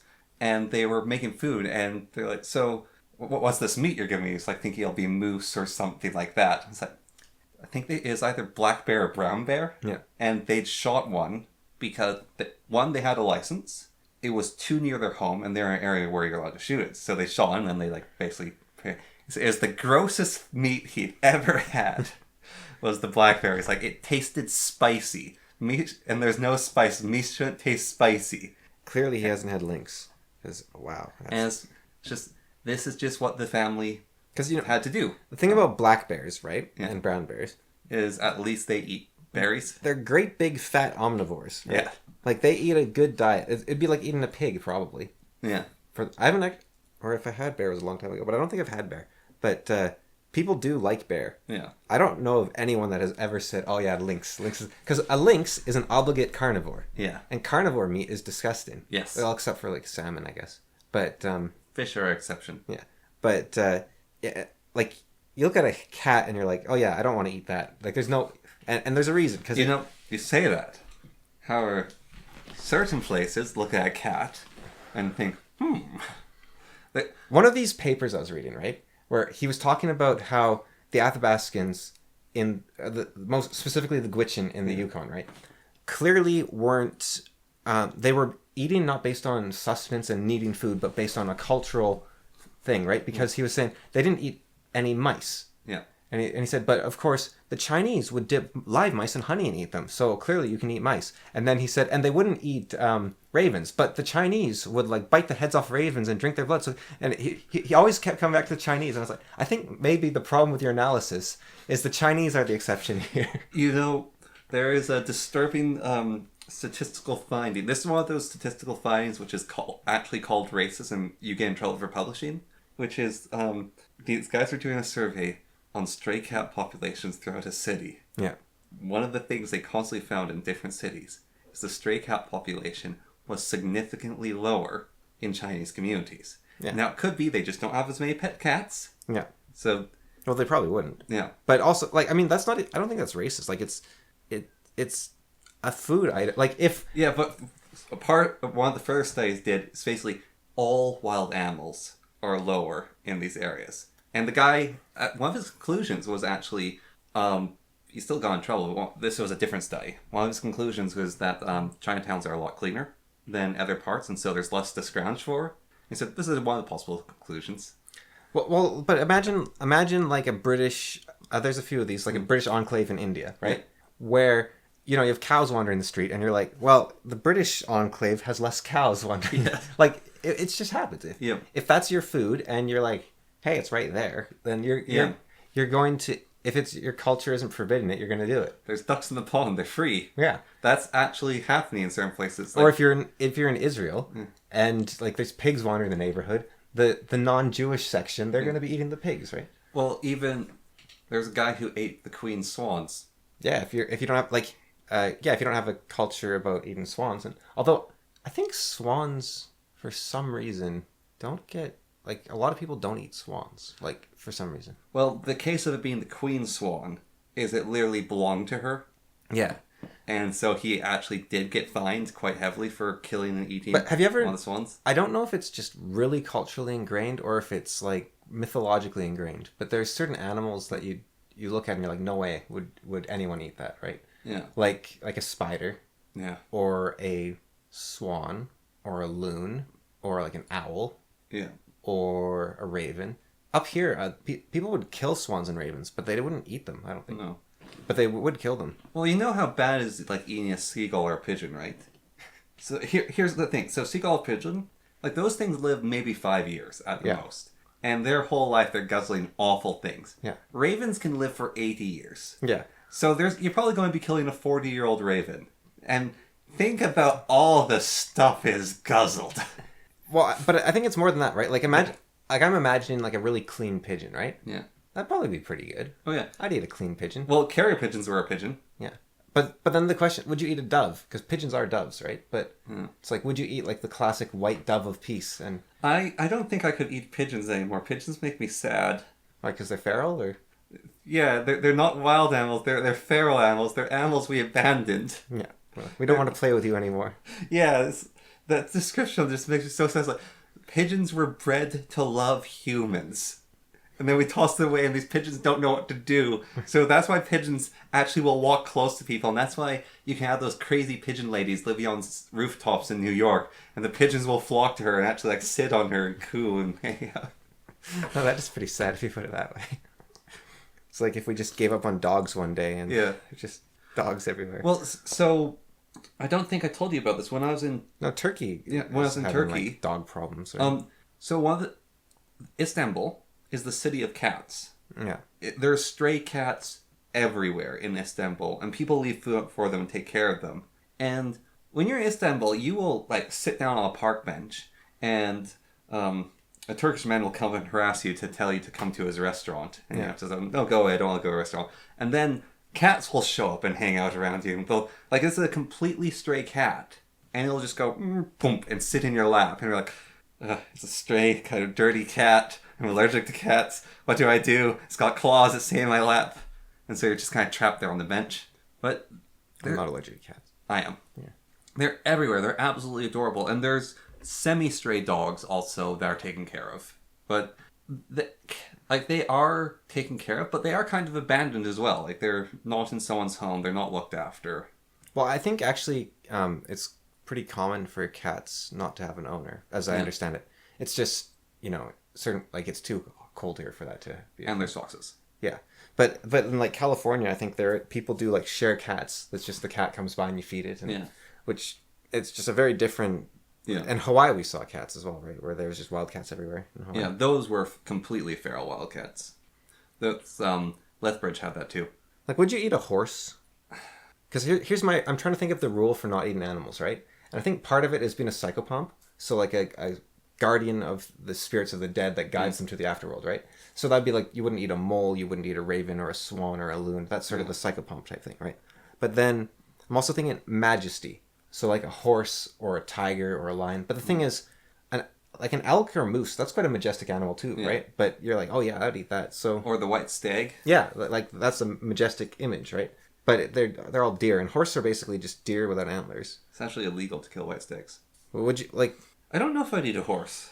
Like you're just out in the plains and you see a wild horse. There's that PETA billboard, which is where do you draw the line? Yeah, and they're trying to make some point about like these are all animals, how dare you eat them? Whereas a lot of people sort of just go draw lines like right there.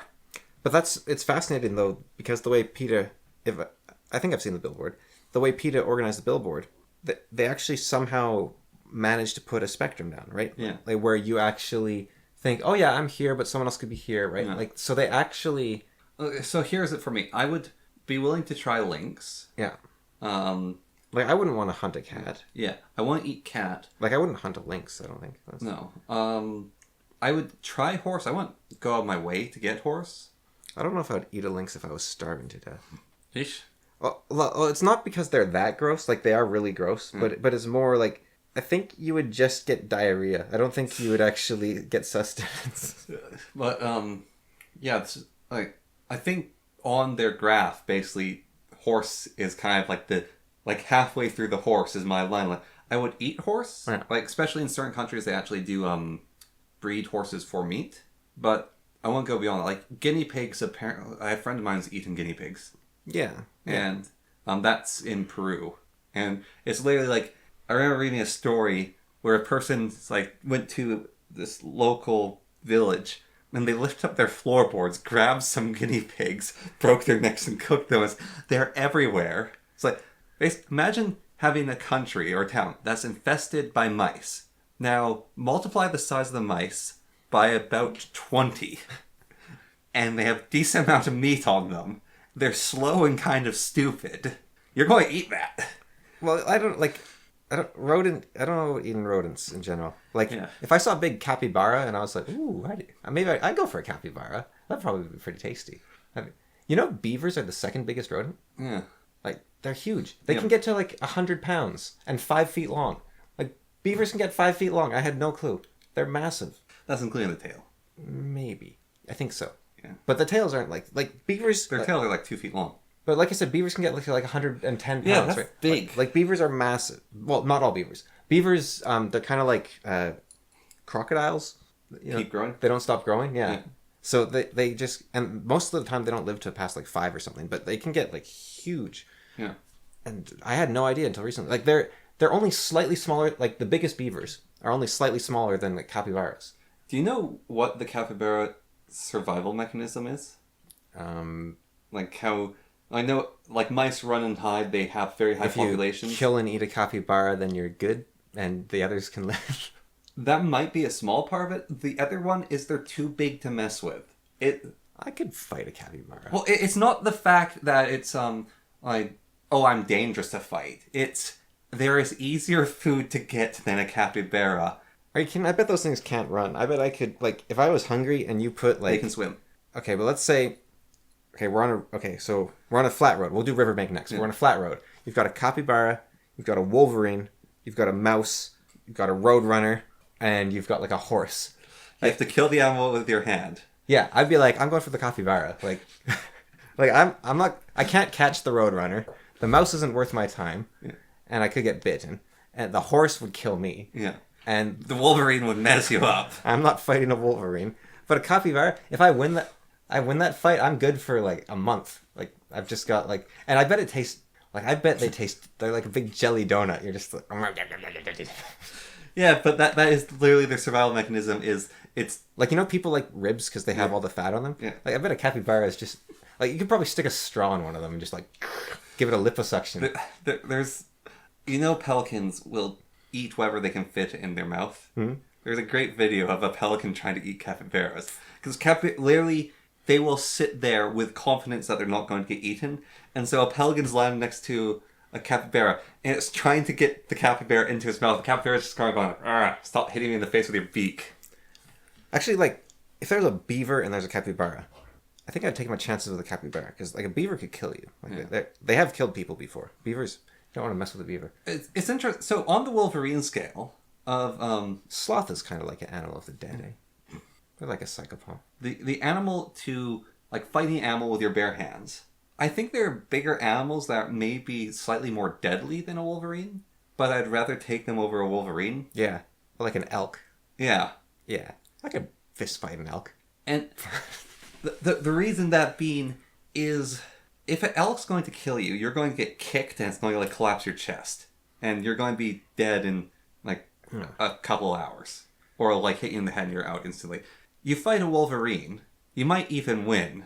You're going to be shredded. Well, but the thing about an elk as well, right? Like, I think you have a chance against an elk. Yeah. Like, you can dodge, you can jump on its back, you can, like, Yeah. it only has so much maneuverability, right? Whereas a wolverine, I don't think you could put a wolverine in a chokehold. No. You could probably put an elk in a chokehold. You might be able to grab a wolverine by the scruff of its neck. But then they're like, you know, they can get momentum. Like, they're not light. They're like big, they're big animals. They're like probably 30, 40, 50 Like, pounds. your best chance with a wolverine would be either stomping it or picking up and throwing it. I actually have no idea how much they weigh because they're like, I've seen them in person, but they're like their tails are like a large part of their Yeah. body, so they're probably actually lighter than they look. Yeah, but that's my thoughts on if you don't have weapons, the two ways to take them down Yeah. is basically jump on it or fall on it, trying to crush it, or throw it. All right, now you have a spear. Yeah. Okay, I think that changes the equation. Like, I'd rather fight a wolverine with a spear than an elk with a spear, I think. Yeah. Like, the elk wouldn't know how to use the spear, but... So, right, so here's how the battle would go, right? Yeah. So we start with the elk, right? Yeah. The elk's like charging of the spear. It doesn't want to charge into you. Like, you poke it, you get some flags and so on. So you're fighting the wolverine now. Yeah. You stab the spear at it, and it grabs onto the spear. Then when you lift the spear up, you have an angry wolverine on the end of your spear. Well, I think you could just pin it to the ground until it died, right? Like, No, you didn't stab it. You missed. It's grabbed on the end. And now you have the angry wolverine coming down your spear at you. and now you can use that against the elk. You've got a wolverine on a stick. Like, are porcupines rodents? I don't know. I'd eat a wolverine. I would eat a porcupine. You're not supposed to. Well, you're not supposed to unless you're starving. Yeah. It's like eating vegetables in Germany. Well, it's more because it's they're defenseless. Yeah. Vegetables are more defenseless than a porcupine. Yeah, it's German honor that prevents them from eating vegetables.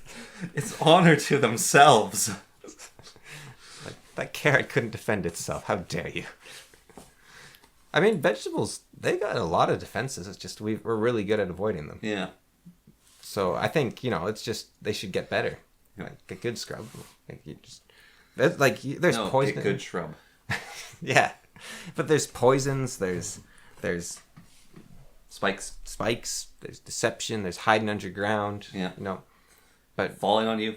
Coconuts. yeah, but people can just deal with them all. Yeah. But Be made of death. Like a skunk cabbage. did you eat a bat? I don't want to start a plague. What about like a fruit bat? Like, okay, you have to. Here's the deal. Though. You have to like kill it with your bare hands. See, the thing about bats is they marinate themselves in their own piss. Right, but how do you fight a fruit bat? Right? Like, do you punch through its wings to start with, or do you just get it in a grapple and? You just grab it and shake it. It's got weak bones. But like, I'm just imagining like a fruit bat wrapped around my face right now. Yeah. And it's kind of like. What about eye wrapped around your face?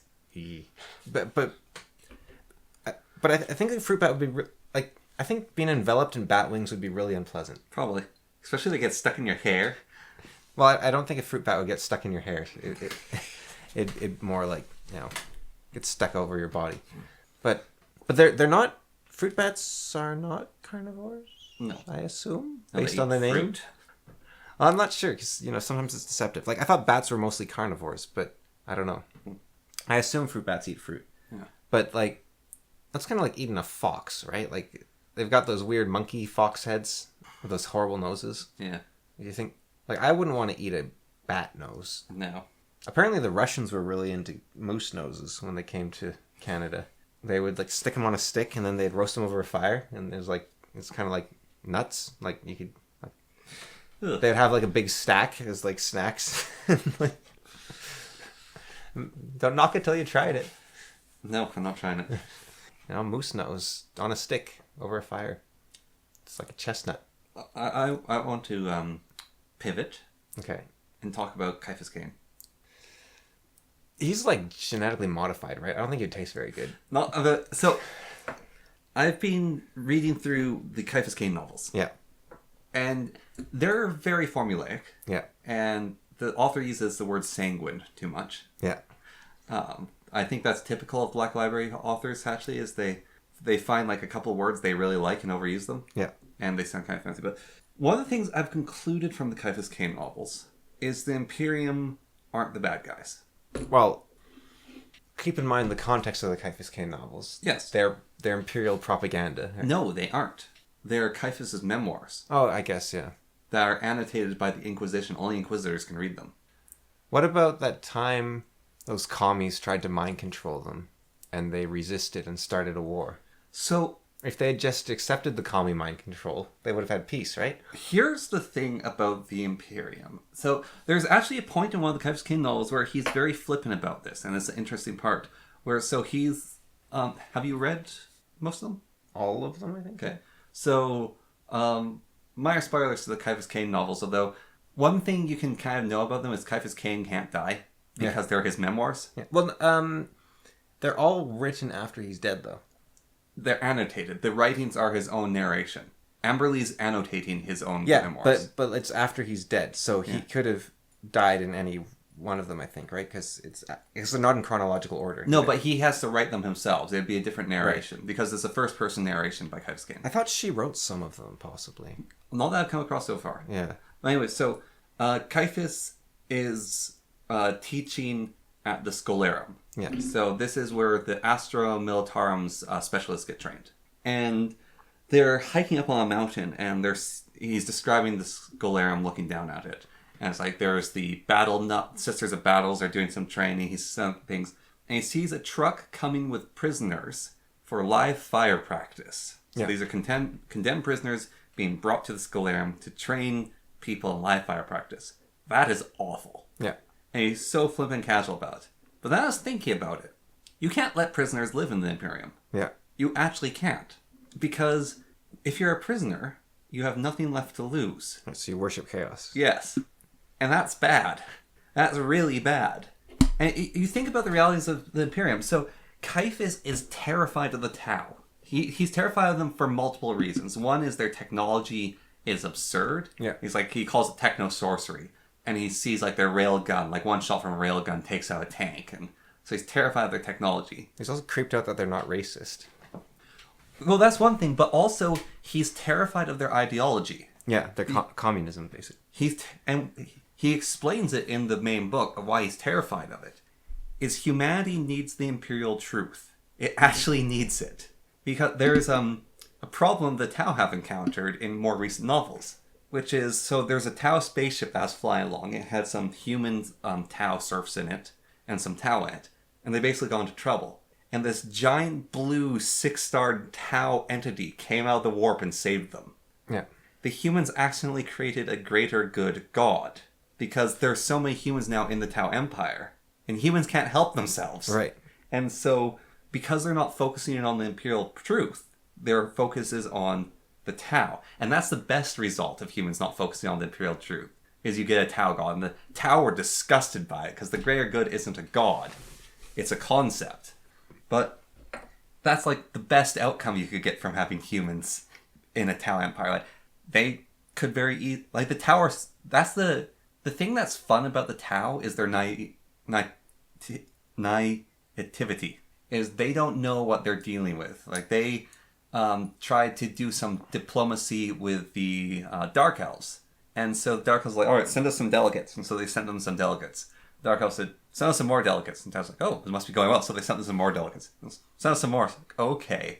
And then they had a big meeting where the two of them together. And they got attacked by demons. And the Dark Elves were like, don't worry, we got this. And they sent out these horrible, giant, blue-skinned abominations to fight the demons of chaos. And the Tau emissaries realized that those were their old emissaries they kept sending the Dark Elves. Yeah. And so it's like, they don't know how to deal with them. I'm going to make this up now, but this is a story that could very easily happen of the Tau trying to negotiate with the Eldar, not Dark Eldar. And a situation comes up where the Eldar realize that because they're all about seeing the future, that one Eldar is going to die because of these negotiations, but they could kill 10,000 Tau, and that Eldar would survive. Eldar would just do that. Yeah. Because it's like, it's not just Tau, this is an Eldar life. Yeah, I'm not sure if the humans are good guys, but... No, but they're not evil, actually. So, there's so much of Caiaphas' story is he interacts with the everyday trooper, the everyday human. He's going in to save someone from trouble. And, the Imperium is not good. Yeah. But the humans aren't evil. No, they're humans. Yeah, they're trying to live their lives. They're doing the best they can. And sometimes they worship chaos, and then they have to be destroyed. And bad things happen to them. But a lot of the times, even like people's like, oh, you want to live in the Imperium of Man, it's horrible. It's like, yeah, it is horrible. But there is cases of like certain planets King goes to, because he always goes to a planet that's having a disaster. He deals with that disaster and leaves. And that's like written about by other people's perspectives in the memoirs, like the Liberator Cain Cave. And the only disaster that planet had in like 500 years was an orc invasion. That was quite bad. But besides that, it's actually not a very bad place to live on that agro planet. Like, you farm your food, you live your life, you go through it all. Yeah, well, like, us on Earth right now are technically, in their lore, part of the universe, right? Yeah. So you don't get the outside influence that often. Yeah, it's like you're just sitting. We're like on Agro World, and like hive cities suck, but hive cities aren't actually the majority of the universe. Like they have a lot of population in them, but they're only on super populous planets that have no other resource. Their whole point is to spew out humans. That's what hive cities for. So do you think, like, there's two ways to phrase it, right? You wouldn't want to live in the Imperium, obviously. Yeah. But then the second question is, if you were in the 40K universe, where would you rather live than the Imperium? And I think you would just want to live in the Imperium at that point, right? Like, maybe one of the Tau cities, but the Tau don't really allow for ideological difference. Yeah. Neither do the humans, but the humans have a broader net, I think, whereas the Tau, you have to be much more aligned. Well, Kane calls people emperor botherers. Yeah. Like, yeah, it's there's a bit of leeway in your... Yeah. You still worship the Emperor. One of the funniest characters is Kane really doesn't like Sisters of Battle. He really doesn't like the Sororitas. And in the Scholarum, one of the other main characters of that novel is a older, like 4-year-old Sister of Battle. And he with some of the other old teachers are playing a card game. And she shows up to one of the card games. And she's really good at cards. And because that's kind of weird, her being so good at cards. Like, aren't you not supposed to do that? Then she's also drinking a whole lot. That's kind of weird. They're usually holier than thou. And then later in the story, he goes to the bursar's room. He's a bureaucrat, and he's asking to do something. But before he gets there, he hears the murmur of voices inside. He's like, what is it? So he knocks on the door anyways, and then he only sees the bursar there. But it looks like he's basically having like some sort of affair with a woman. Yeah. And so Kane's just walking along, and because he's a paranoid, neurotic mess, he hears someone walking behind him. So he ducks into a broom closet and basically hides there. And he sees this like 4-year-old Dev Sororitas woman dressed in like a bathrobe hurrying by. He's like, the only person that could be in there was her. So she's like having an affair. Yeah. So even like the most holy of holy... Yeah. Whereas the Tau, I think they kind of mind control you, right? Like... They don't mind control... The Tau mind control each other. Yeah. But humans in them basically have to very much adhere. Like, if you're a Kroot, you can get away with a lot in the Tau Empire, but humans have to deal with a lot. And, like... I think Kane is also... He's kind of... he's an unusually good person as well in the Empire. So the areas where he is are going to be the nicer places, just because of his presence. Yeah. Like, they're awful places, but the morality is going to be higher, to a higher standard, I think. But even with that, like, it's grim dark. It is a grim, bad place. But humanity is making the best of... Darkest Dungeon is, like, making the best of a terrible situation? Isn't that or... There's some video game that's basically their whole thing is making the best of a bad situation. I'm not sure. Rimworld? Maybe. But that is what the Imperium is they're making the best of a terrible situation. They're trying not to die. Like Necromunda type situation is pretty awful. All the gang warfare and whatnot. Yeah, with gangers and stuff. But I think part of the problem with the 40K universe, like not on a meta level, but in universe, is that the Emperor is too wounded to really help. So you don't get the Empire, the Imperium of Man with him at its helm properly would probably be a much better place to be. Yeah. Here's a interesting story of the Emperor. Is Robert T. Gilliman went to the Golden Throne, and he basically got like a psychic message from the Emperor, and it's like his fragmented psyche basically gave him a message. And part of it is like, I'm proud of you, my son, like you're doing so good. But there's an underturn of the Emperor is disgusted to see Rabuti Gilliman. He's like, you're just a tool, you're a machine in my war machine. I hate that I have to call you my son. And if you think about the Emperor in one way, it must have, like, this is how he's written, but you can actually sympathize with it, because a lot of people call him a terrible father. Like, that's one of the jokes about the Emperor. Yeah. He made these basically superhumans for his war machine. They were meant to be tools. That was what he made them to be. And then they went out into the universe and became individuals that couldn't be tools. Yeah. But he still needed them. And so he basically shows up and finds these tools, and they're not the way they're supposed to be. And he has to treat them like people. And he despises them for having to treat them like people. And he calls them his sons. And he's just like looking at them, and the whole time he's interacting with them, he's just like feels disgust. Yeah. Well, that's not a very positive aspect of him then.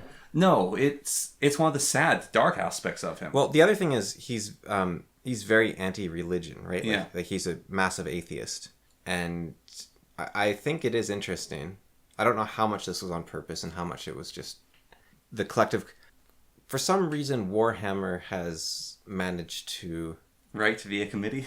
No, well, yeah, but by doing so, they have somehow managed to tap into mythology. Like, Yeah. a lot of the time, a unique universe like Morrowind, Yeah. I find tends to be pretty shallow because it doesn't have the same grounding and depth as a mythos. Yeah. But Warhammer has made its own mythos Yeah. somehow, like both the fantasy and the 40k, which is massively impressive. So much so that like Blizzard made their whole career off of just Copying ripping it. off Yeah. the Warhammer mythos, basically.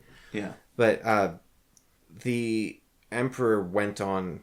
I think he did wars, even just stamping out religion, basically. Like he's very anti-religion, and then he gets injured eventually, many thousands of years later, and he almost dies, and he's in a coma, and humanity almost immediately reverts into archaism and religion. Yeah, it's the ultimate irony.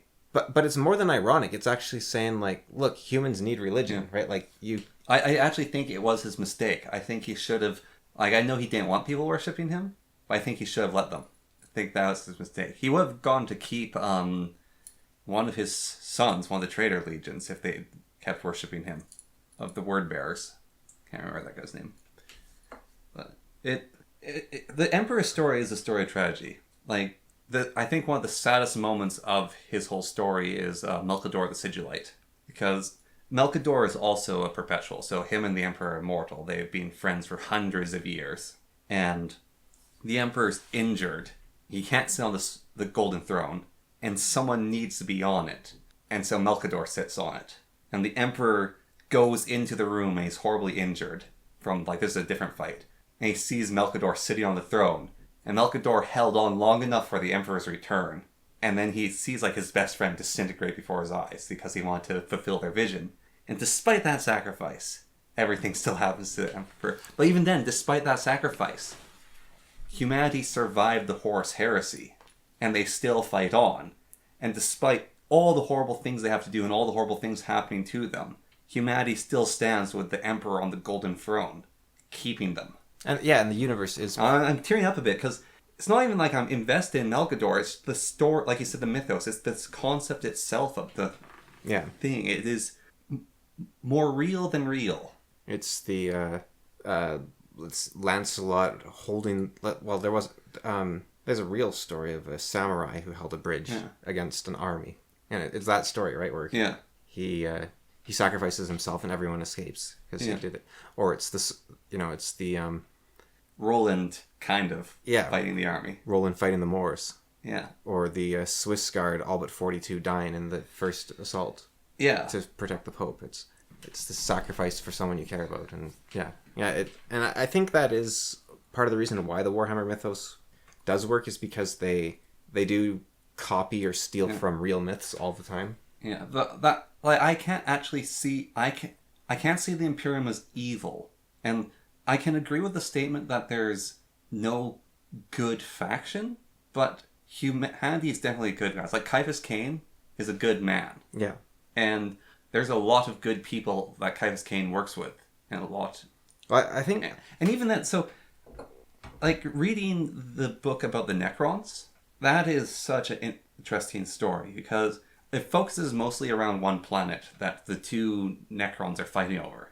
And the story starts before humanity even begins. And it ends basically at M42 or whatever. Like, it goes through all those ages and they observe humanity over and over again. And that sort of thing. So, Trazyn didn't care about humans. Like, humans were a boring blip in his mind. And then the heresy happened. And that changed everything. And Trazyn became obsessed with humans after the heresy. Because there's an interesting story to him. But, like, there's these the story is about these two immortal dirtbags. And you're only rooting for one of them because he's slightly more tolerable than the other. Yeah. But these characters are awful. Like, the two of them are actually awful. And they are complete, like, Cain thinks, oh, I'm a selfish person. That's his whole deal. Trazyn and the Diviner are what Cain thinks he is. Like, they actually are. They are self-centered, nasty, several 100,000-year-old decrepit old men. Yeah. Like, one of the things about Necrons is their bodies take shape to their will. So, basic Necron fighters look the way they are because they don't have any minds. They're defaulted. Trazyn is this hunched-over old man. He's actually got a hunchback, and he has to use a staff to walk. And that's how he views himself, is he's this collector, curator, and when he was put into the biotransference, he was a hunched-over archivist. And so that's the way he is. And then his enemy is this creepy, one-eyed, like less-than-human-formed serpentine creature. And they're both really messed up. And then the contrast of going to Caiaphas Cain, and he's like, this guy's good, and he's fighting a good cause, and he's doing good things. Yeah, and I don't think... Like any other faction, like the orcs, God, the orcs are awful.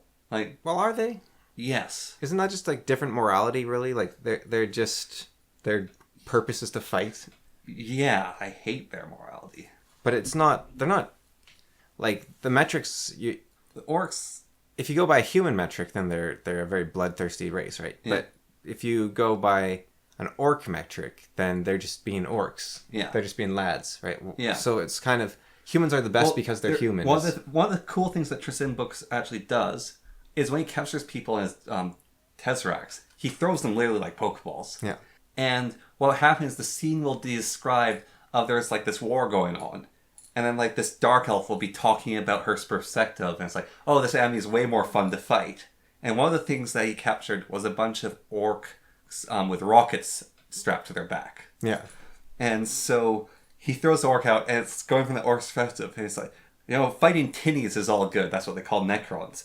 But they're not real enemies that scream and bleed. And he saw enemy like humanoid creatures in front of him. It's like, oh, this is a real battle. All right, lads, let's get ready to go. And all his lads are already rocketed off, like, left without me. And so he like engages his jetpack and falls after them. And definitely from the orc perspective, like they are having the time of their lives. Yeah. They're just some lads out on a bit of a duel.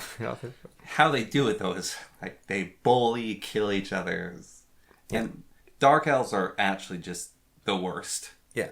But again, maybe they're actually a bit different because among the Eldar they're still considered... They sustain themselves via torture. Yeah, but if you're a race where... I mean, even among humans... They have the option not to. They need strong emotion to sustain themselves.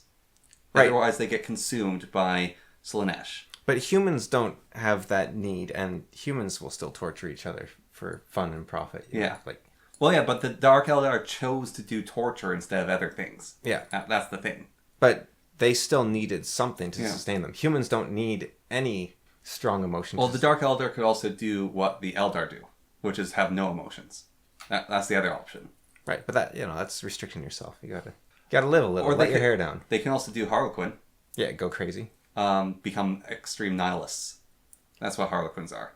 But like you were talking about the live ammunition thing, the live target training, right? And that is something people have done throughout history as well. That is something that cultures do even as just a normal course of thing. So, for example, talking about the First Nations, right? Yeah. Before.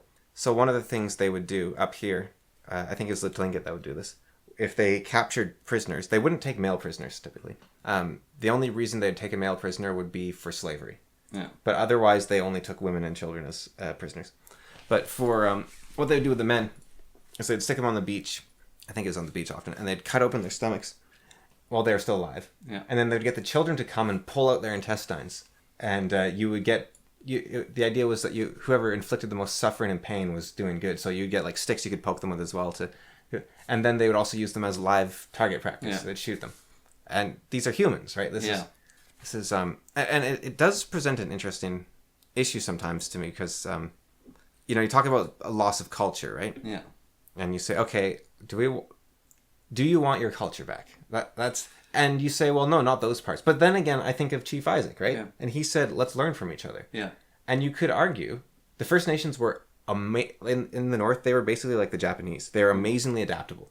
So they had two moieties, they're called. They're like groups. Yeah. And so you'd have the crow and the wolf. Yeah. But they would meet First Nations from the South where they're like, yeah, we have the orca and the loon or something. Yeah. They're like, oh yeah, well, an orca's a wolf and a loon's a raven. Or they would meet someone from England and they'd be like, they're like, they learn about this. So we can only marry if you're a raven. And he's like, well, I'm from England. We don't have that system. They're like, oh, well, you from the north or south of England? I'm from the south of England. All right, well then you're a wolf clearly. And like they would just adopt to anything. Yeah. They'd be like, oh yeah, Protestants, they're wolves, and like just whatever it was, they'd make it work. And they would also take on bits they liked. They'd be like, oh yeah, that's a great idea. That guy I was telling you about, Chief Isaac. Chief Isaac. He went to San Francisco. And he got himself a great big cowboy hat, and he's like, "This thing looks cool." And he wore it for the rest of his life. He was like, "This is the coolest thing ever." And he got a suit, and he'd wear it around. And so I think part of it does come back to the British conquest of India. Yeah, but that's the thing is the British won, right? They conquered the world essentially. So what I'm saying culturally is it comes back to what we view moralities of. They won, and there's this part where the officer saw the wife burning. Yeah. And he's like, stop that, you can't burn this woman alive. It's like, no, this is our culture. If the husband dies, then the wife burns with it. Yeah. And he said, all right, that's your culture. And my culture, we hang men who burn women. Yeah.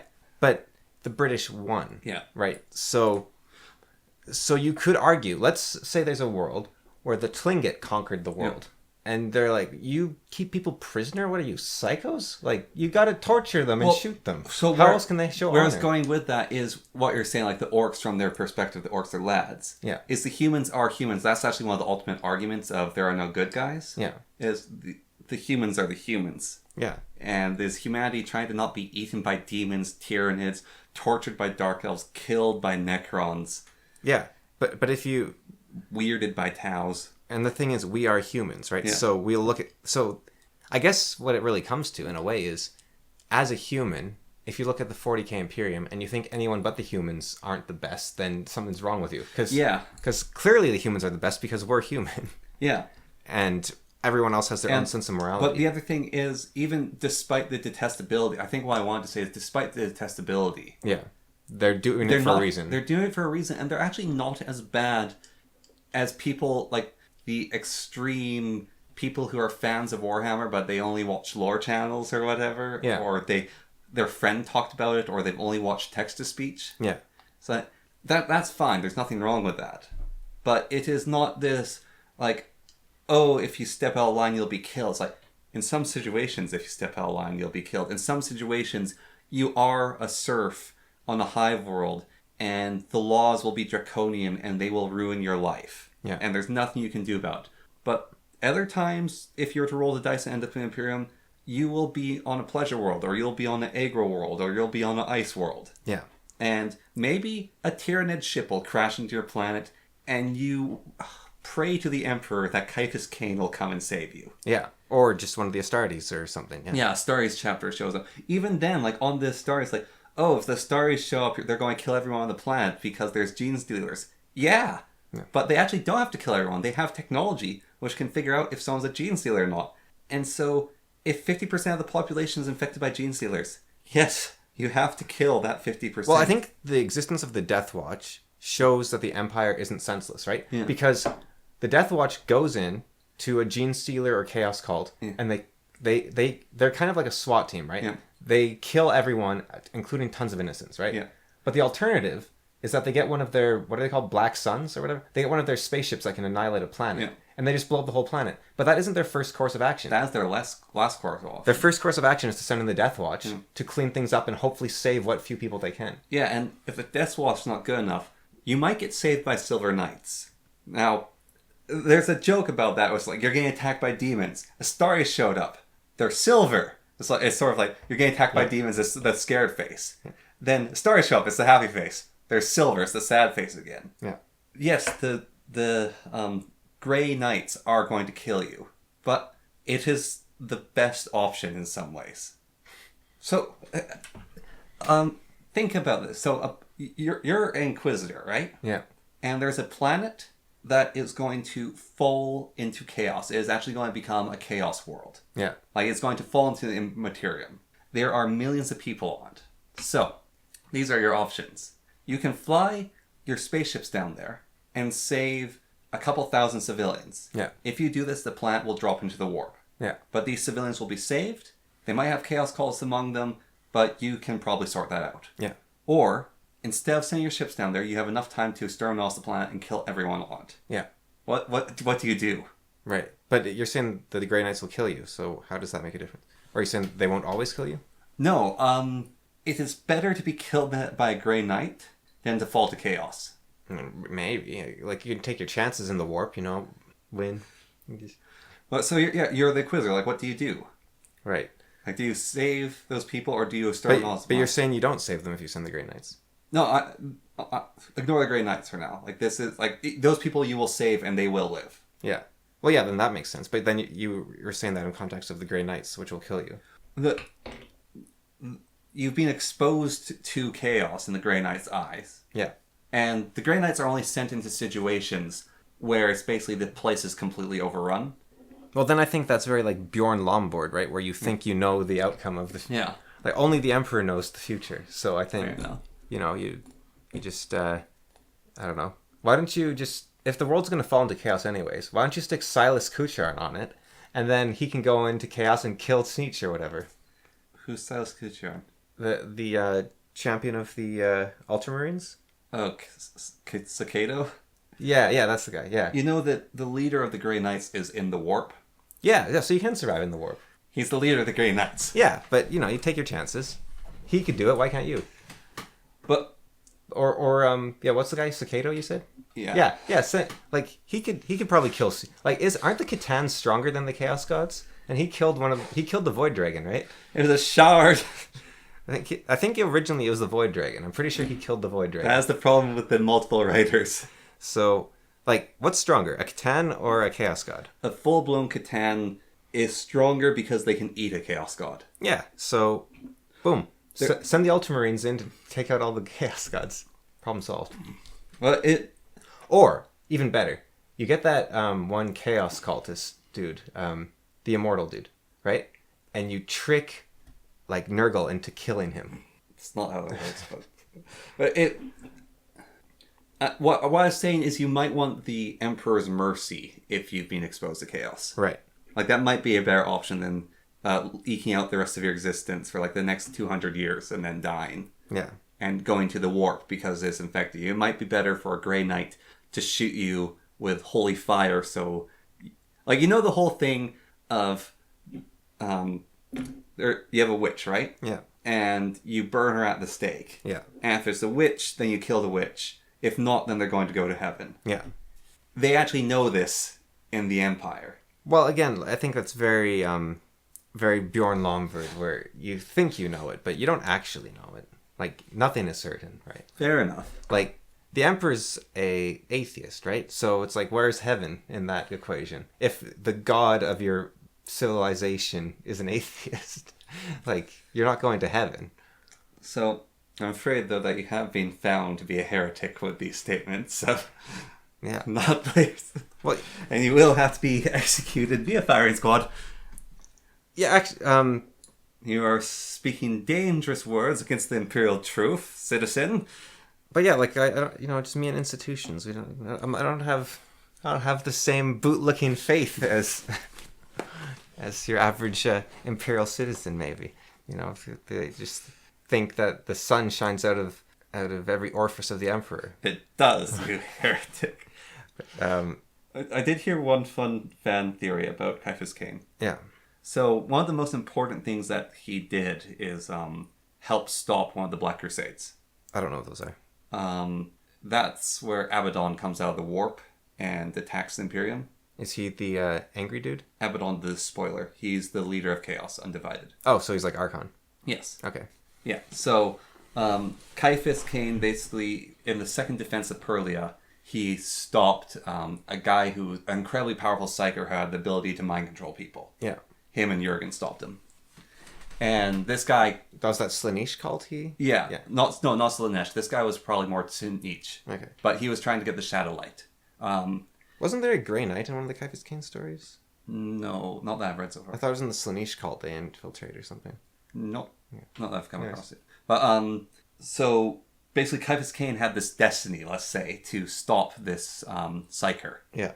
And one of the things is, so the Emperor every once in a while has this psychic vision, and he projects it to one of his Astartes. And the Astarte basically will silently protect someone.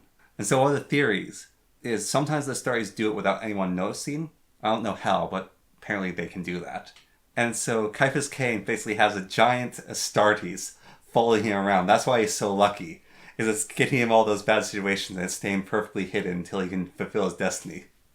What's the top unit of the High Men called in Age of Wonders 1? It's the Seraphim or the Titan. Like astrals, aren't they? No. Yeah, Titan's tier 3. It's the flying one with the sword then. Yeah, aren't they Astartes or astrals or something like that? Those are Seraphims. I think they're called like astrals or Astartes, possibly. Yeah. Because the Astartes kind of like it's stars, right? Yeah. But it has a very angelic connotation to it. Sort of guardian Astartes. It's a funny old series. That's Caiaphas Cain and Warhammer in general. But it's like his interaction with the Reclaimers, which are Space Marines. And you expect them to be like the holier-than-thou angels, but Caiaphas Cain can get along with them because he's just such a great guy. Yeah, I mean, relatively. Yeah. Compared to the universe. I think, I think Caiaphas Cain on our world would be a good man. If there's less to run from, yeah. He's basically Flash Gordon, right? That's the idea. Or Flashman, sorry. Not Flash Gordon. Flash Gordon's the wrong guy. But Flashman. No, he's... Amberly has the better description of him, which is he has extreme imposter syndrome. Like, Caiaphas Cain actually is a exemplar of Ayn Randian philosophy. He is John Galt. Well, kind of. So, when he's being a coward, one of his things of being a coward is he'd far better know what he's facing and kill it than have it attack him later. Yeah. And when he saves guardsmen's lives, yeah, he would rather leave them to die. However, if everyone sees you as a hero and you've saved the guardsman's life, then other people will protect you. Yeah. And so he's incredibly selfish, but he does the most heroic things because of his selfishness and to keep his reputation going. Right, so he's like an objectivist. Yeah. But there are certain moments where a cave-in happens and Jurgen's on the other side. And he freaks out and starts clawing at with his hands to try to dig Jurgen out. Yeah. And it's like pure instinct for him to try to save Jurgen's life. And then he's like, I would like to congratulate myself on trying to save Jurgen, thinking that's selfless, but Jurgen had a melter on him, and we needed that to get out. And Amberly's annotation is, this is a weak attempt at post-hoc rationalization of what just happened. Cain actually likes Jurgen. Like, Amberly just says. Yeah. That Cain is just can't deal with who he is, so he has major imposter syndrome. Like, even the text-to-speech thing where he's that superheroic thing, and then it's like, crushing imposter syndrome and he shrinks down. Yeah. The real Caiaphas Cain is Henry Cavill. The context of this is He lost. the Warhammer movie Yeah. should be Henry Cavill as Caiaphas Cain, and then he should also be played by Rowan Atkinson. And so the crushing self-doubting is him as Rowan Atkinson. So like when he's with Jurgen and no one else is around, or he's self-narrating, like his internal monologue should be Rowan Atkinson, and he should look like it whenever it's internal monologue. Then scenes where he's being heroic in this epic character, he should be played by Henry Cavill. Right, but in reality, he is the Henry Cavill character. Yes, he is Henry Cavill, and it's only his own imposter syndrome that makes him Rowan Atkinson. Oh man, I want to see that now. Doesn't Henry Cavill have a deal with Games Workshop? It's finally actually officially gone through. They were trying for a very long time, but it's official now. What are they? We don't know. So it might be Caiaphas Cain. Could be. Rowan Atkinson's a little old. Although Caiaphas Cain's like 70, isn't he? He's 200. Oh, yeah, so that works. Because Rowan Atkinson's only like in his 60s, I think. So. Yeah, Caiaphas Cain uses Rejuvenate. Right. And so he has gray at his temples, though. So does Jurgen. But Jurgen's... Do you think Jurgen's actually hideous? Yes. Or it's because he's a blank? Yeah, no, I think he is. Because he doesn't change his clothes ever, right? And he always wears heavy furs. But if he wasn't a... Like, do you think he just doesn't bother because he's a blank? And Isn't his face described as like mushy or something? His face is covered in psoriasis. Yeah. And so most guard are supposed to shave. Yeah. However, he has a special exemption because it makes it so you can't see his face as well if he has a beard. Yeah, that sounds like there's something going on. Yeah, but Do you think that he doesn't try because he's a blank, and so like no matter what, people are going to find him horrible, so he doesn't even bother? Do blanks set people off? Oh yeah, blanks are repulsive. Like the Sisters of Silence, people can't stand to be around them. It's not actually... That's just a theory, right? That he's a blank. It's not actually... No, he is confirmed a blank. Okay. He is an incredibly powerful blank. He literally knew... one of the only reasons Caiaphas was able to beat the cultist, the Psyker, was he talks to you and he instantly mind controls you. Yeah. And you just have to be able to see him and hear him and he can compromise you. Yeah. He did that to sororitas members. Right. And so the reason Cain beat him is he sweared up Cain because a great moment where Cain sent out a frequency to him. It's like, we wish to negotiate the surrender. Yeah. And so he shows up and he's like, so he's like starts basically talking to Cain and expects Cain to basically get mind controlled, but Cain's next to Jurgen. And he goes, oh, no, my friend, you're mistaken. We are here to discuss your surrender to me. And then he attacks Cain and almost kills him. But there's definitely like more than... Yeah, no, I think he's hideous. He's a little caveman dude. Like, aren't they like Neanderthals? All of Cain's soldiers? No, they're ice worlders. Yeah. They look like Norwegians. They're all pale-skinned, blonde or red-haired. Yeah, so they're all like... So they're Vikings, I guess. Yes, they come from Valhalla. The name of their planet's Valhalla. Yeah. But they're... No, they just like the cold. They're not Neanderthals, they just like the cold. They're like slight...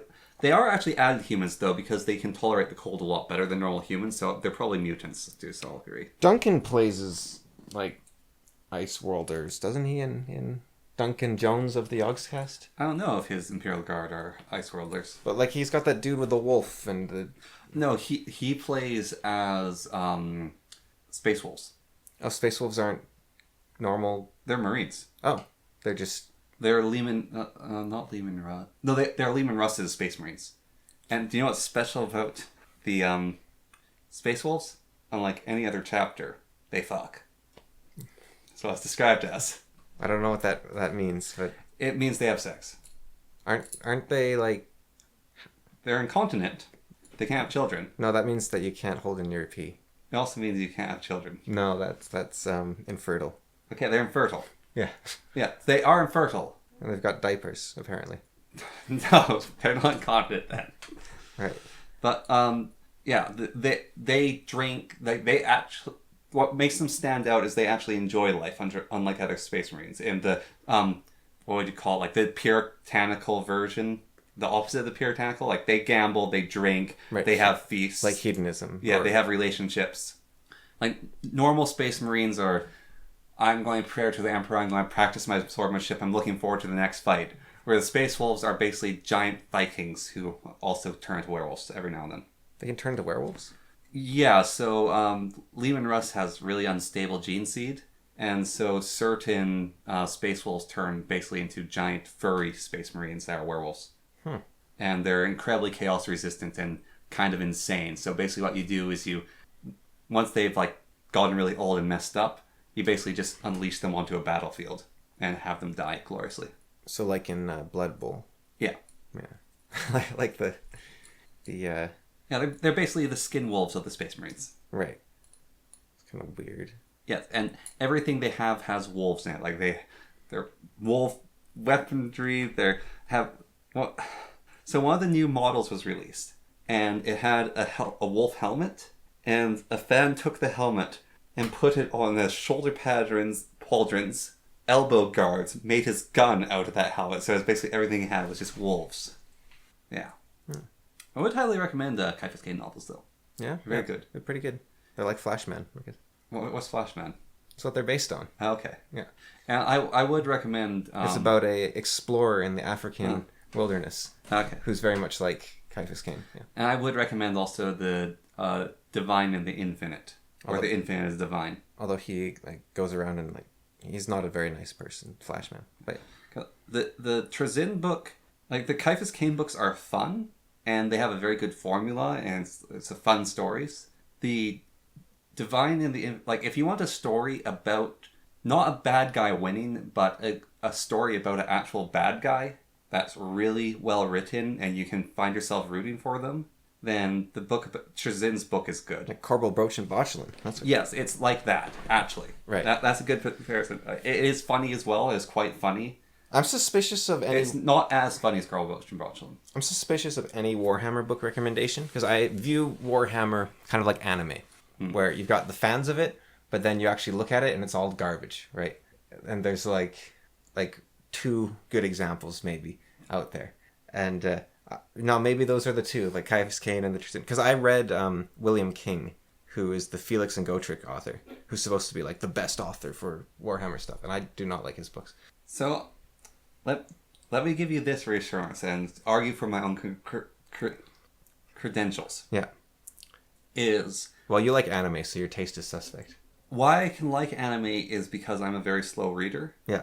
Anime is usually has the subtitles. Yeah. And so I actually have to read the subtitles quite slowly. Right, so I so don't get slow bored. pace works for you. Slow pace works for me, and I really like comic books and art, and that art is still. Yeah. And bad stories, though, I do get bored of and skip over. I'll stop reading. But for me, a lot of the time, it's just looking at the pretty pictures. Like, I can watch an anime, and I cannot care less about the story or the monologues going on. Yeah. It's like, I like the music. I like looking at the pictures, even if there's not a lot of animation going on. I like looking at it. That must be what most people are doing, because there's no way people are enjoying those stories. But when it comes to books for me, like, if a book isn't good, I just stop reading it. And, like, I have trouble getting through certain books. Yeah. It's like the Ratatouille character. If I don't like it, I don't swallow. Yeah. With the Trzin, with the Infinite and the Divine, it was one of those cases where I stayed up late just continually reading through it because the story was so gripping. Yeah, no, I imagine it's good. I'm just giving you a hard time. Yeah.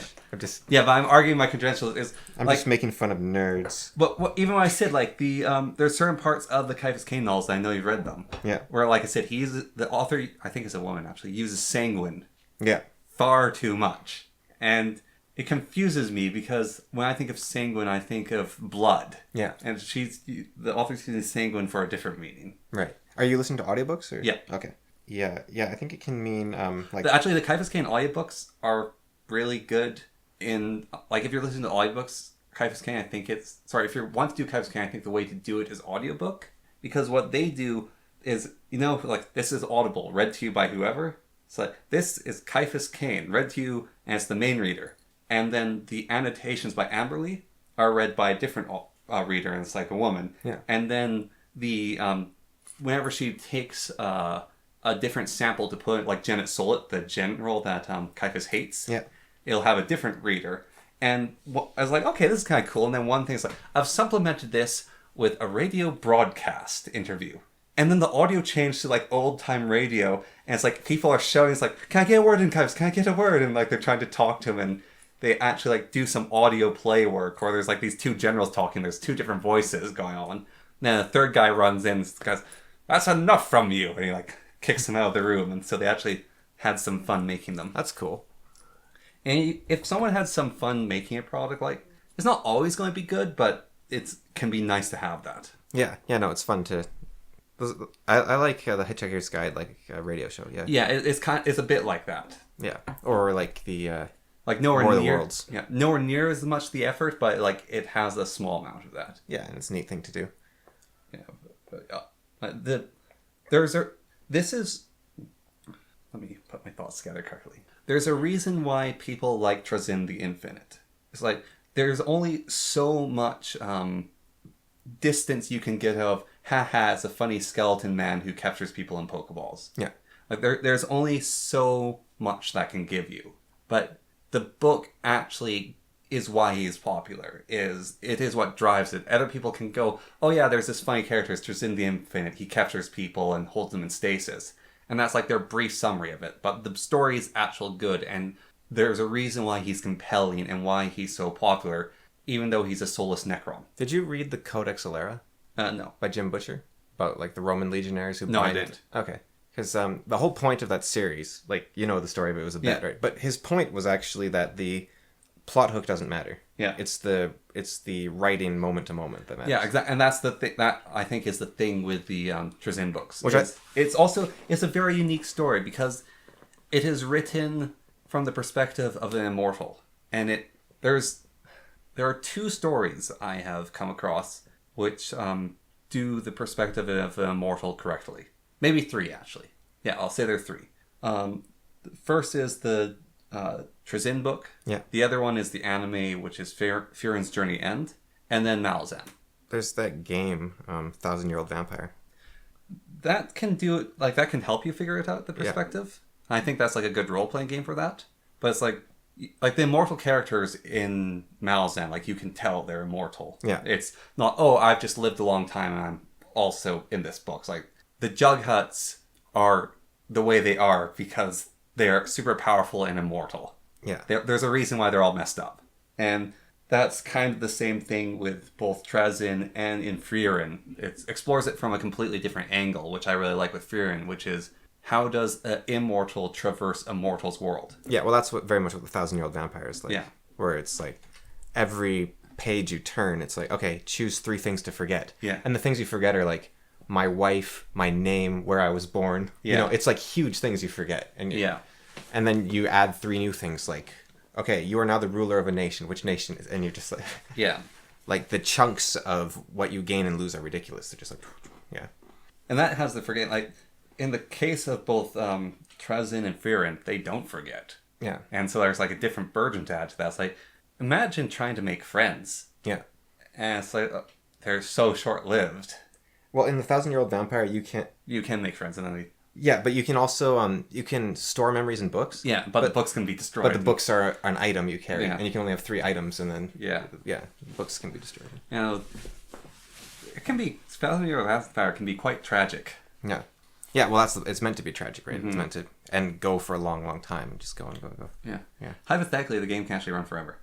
Yeah, I don't know. Well, I might actually have a rule like you move on if you like keep rolling -1, -1, -1, because there's only some. I think there's 3 extra points to each chapter. Yeah, and you just kind of go through the book, I believe, right? Yeah. So it's kind of, yeah. So I guess you run out when you get to the. I guess you could just start again. You just go, just loop around. But, you start again with your character infecting the next victim. Yeah, you'd have to get like cyberpunk after a while. Have a never-ending story. Yeah. Well, you could just have Wheel of Time, rise and fall. Oh yeah, it just goes back in time. Have you read The Shadow of the Conqueror by Shad Brooks? No. Okay. That's the Shadiversity guy? Yeah. Yeah. So that's a book... The bad guy won and then he wants to fix it, right? Yeah. So it's a neat premise. Yeah. And he's like an old man, so that's kind of fun. I like a good old man character.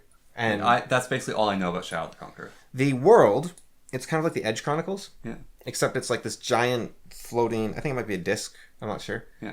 But if you look down, you see the disc. And if you look up, you see the bottom of the disc. So it's like this infinite mirror, right? Yeah. And if you jump off the edge, you can actually land back where you jumped off. And if you have like binoculars, you can look at the top of your head by looking over the edge and looking down at yourself. And so it's this really neat setting. But the story is kind of like, I don't know, it didn't capture me when I was reading it. Like it has its moments for sure. Like I really like the idea of an old man trying to, like he gets a second chance at life. And it's an interesting idea because basically he conquers the world, right? And he regrets that he did it. And so he wants to go and kill himself. But he thinks, no, that would be too easy. I have to live and accept my punishment. So he lives for like 50 years as this old man and just suffering the whole time. And then he's like, okay, now I'm at my end. I'm finally allowed to kill myself. So then he tries to kill himself and he fails and it actually restores him back to his youth. And he's like, oh, I have to do it all over again. and then he's like, no, wait. If I'm restored to my youth, that means the gods think my punishment should be something else. It means I'm not allowed to kill myself. I'm not allowed to throw my life away. I have to, instead my punishment is redemption, and I have to make up for everything I did. So it's a neat premise for sure. Yeah. But I don't know. It just like the moment to moment wasn't grabbing me as much. Yeah. And it's a bit too Brandon Sanderson, where I guess they're both Mormons, but it's like very much like, yeah. So there's these dark stones and there's light stones, and dark stones are actually, hear this premise, you're gonna be like, wait a minute, all right. So dark stones are like immovable rods, right? Yeah. In infinite weight, you can't move them unless you touch them with a light stone, and then you can move them easily. Yeah. And but they're like magnets, so it's hard to move them together. But then they're super easy to move when you have both of them at once, right? Yeah. So they make how the cars work in that universe is you put a dark stone down and you put a light stone next to it. You know, like putting the metal plate with a magnet, except it works. And so you push it along. And so transporting this stuff, you have chests full of light stone that you put the dark stone in. Because if you don't have any light... You already compared it to Edge Chronicles. It's just the Edge Chronicles. They have skyships that are powered by these... Like, it's very Edge Chronicles. Yeah. There's these people called Storm Knights, I think, who have the powers to infuse the light into their body, and then they can expend it. And like... Is there actually? Yeah. Like, it's like you took Brandon Sanderson, wrote the Edge Chronicles. It's very... Like, I think... In a world without the Edge Chronicles or Brandon Sanderson, you'd be like, "Oh, this is awesome and original." But with both of them, it's kind of like, yeah. And it's not his fault. It could have been a totally unique idea, right? But it's just I already read the other two, so yeah. But no, it definitely has its moments. I think it's the problem is there's so many books that it's like I think it's someone's thing, and if it's your thing, go and read it. But it's not my thing, and so it's like I'd rather be reading. I like a bit more. You like reading trash light fiction that's written as a constant publication on the internet, and most of them are isekais. Yeah.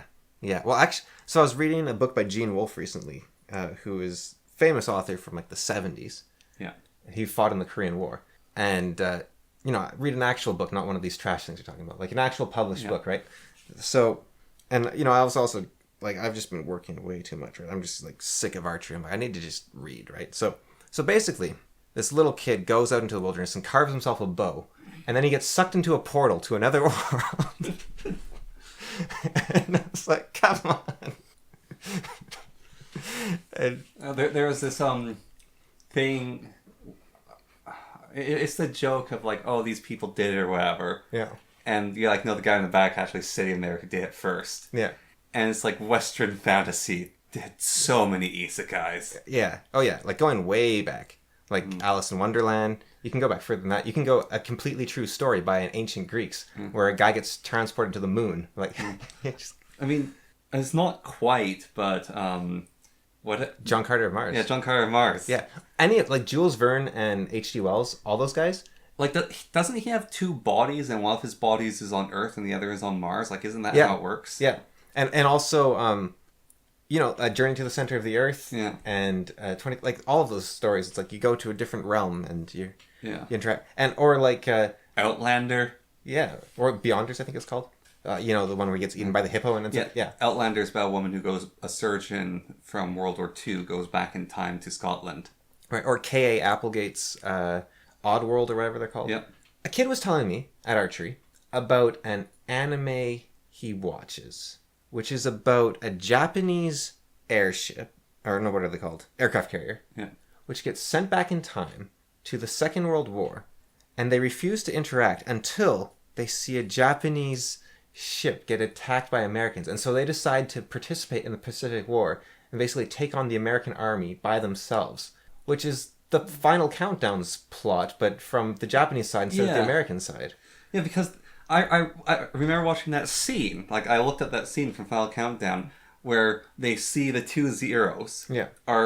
That scene is so cool. Yeah. They see the two zeros firing at the civilian ship, and so the American fire jet comes out to fight them. Yeah.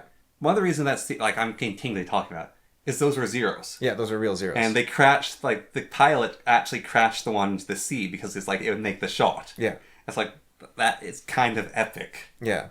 But yeah, that there's like an anime that's basically the same thing, but focused more on the actual fighting part rather than which I think is kind of cool. Yeah. There's a story, one of those trash anime novels you're talking about, isekai ones. United States gets isekai'd to a fantasy world, and so it's called America in Another World, and basically the entire fantasy world declares war on the United States, and so the United States has to fight. There's an anime called Gate, which is these magical gates show up in Japan, and mythical creatures pour out. And so the Japanese Defense Force kills them. This was like made 10 years ago, I think. Yeah. And so then the Japanese Defense Force goes into the gate on the other side. And they basically get attacked by the armies of that world. And it's kind of a shame because like this one scene, the first battle is really cool and then Gate gets quite boring after that. Yeah. But you have like these dragon riders and mages, like this massive medieval armies. And they're actually trying like clever tactics to try to fight the Japanese. defense force. Our Japanese defense force also has clever tactics and advanced weaponry. Yeah. And so like, the swarm of dragons are flying, and then a helicopter with like a minigun just shreds them. And they are outnumbered like maybe 100 to 1 or more also in that. Yeah, it's a cool... It's a cool concept. Yeah. But I think... where was... Yeah, those trash... No, I don't actually like almost all of them. It's more like you're hoping for a good one, and I'm actually done all of them now at this point. Okay. I burned through them all because there's just so many of them are bad. So you can start on other books. Yeah, now I'm reading through all my samples on my Kindle from... I have like 50 samples of like, oh, I might like The Dying Earth by Jack Vance, and I might like Gene Wolfe's books, like this one I was telling you about with the kid that carves the stone. And I might like the book by Shad, and I might like the book by Yahtzee, Croshaw, and I might like... So you haven't gone to the physical books yet? Not yet, no. I'm still, but I'm, my backlog is way smaller now. No. It used to be like 500 books, now it's like 100. Yeah. Or 50 maybe. But, well, I'm reading the physical books a little bit, and then I'm going back, but physical books are heavy. Yeah. And it's a bit of, it's back and forth too. Yeah. You switch up the medium a little bit. But, yeah, Dying Earth is... I recommend if you play D&D, I recommend Dying Earth because the magic system is what D&D's magic system is based on. Yeah.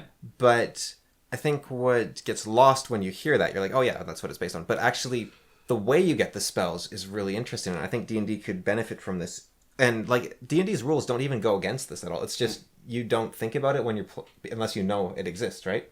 Like the main character is a wizard.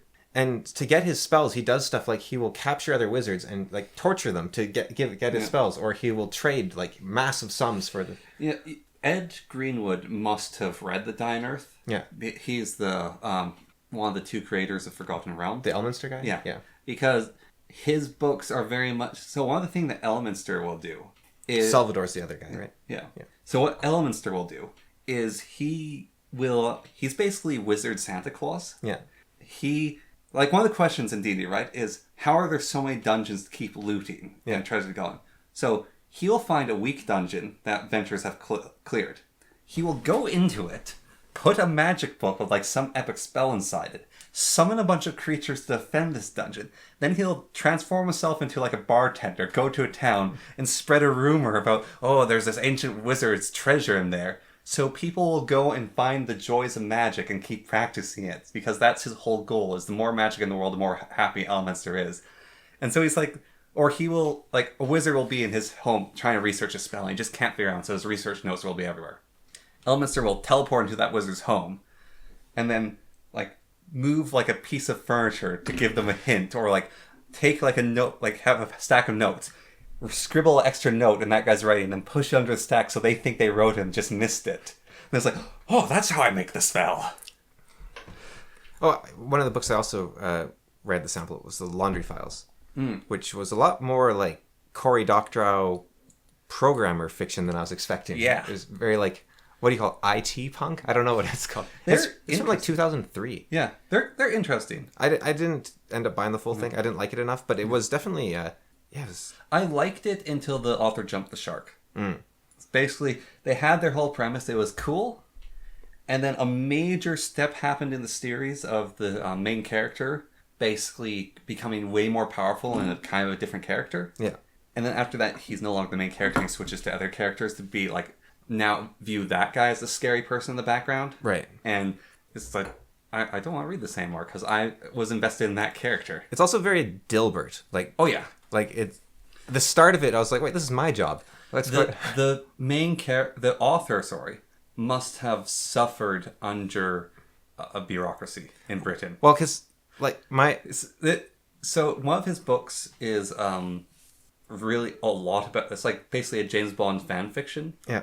And at the end of the book, he writes an essay about how much he hates Gene Roddenberry and how much he likes the actor for Saruman. Christopher Lee? Christopher Lee. And he basically talks about the two of them in this essay, basically berating Gene Roddenberry for not being a proper spy. And he's just like a bureaucrat.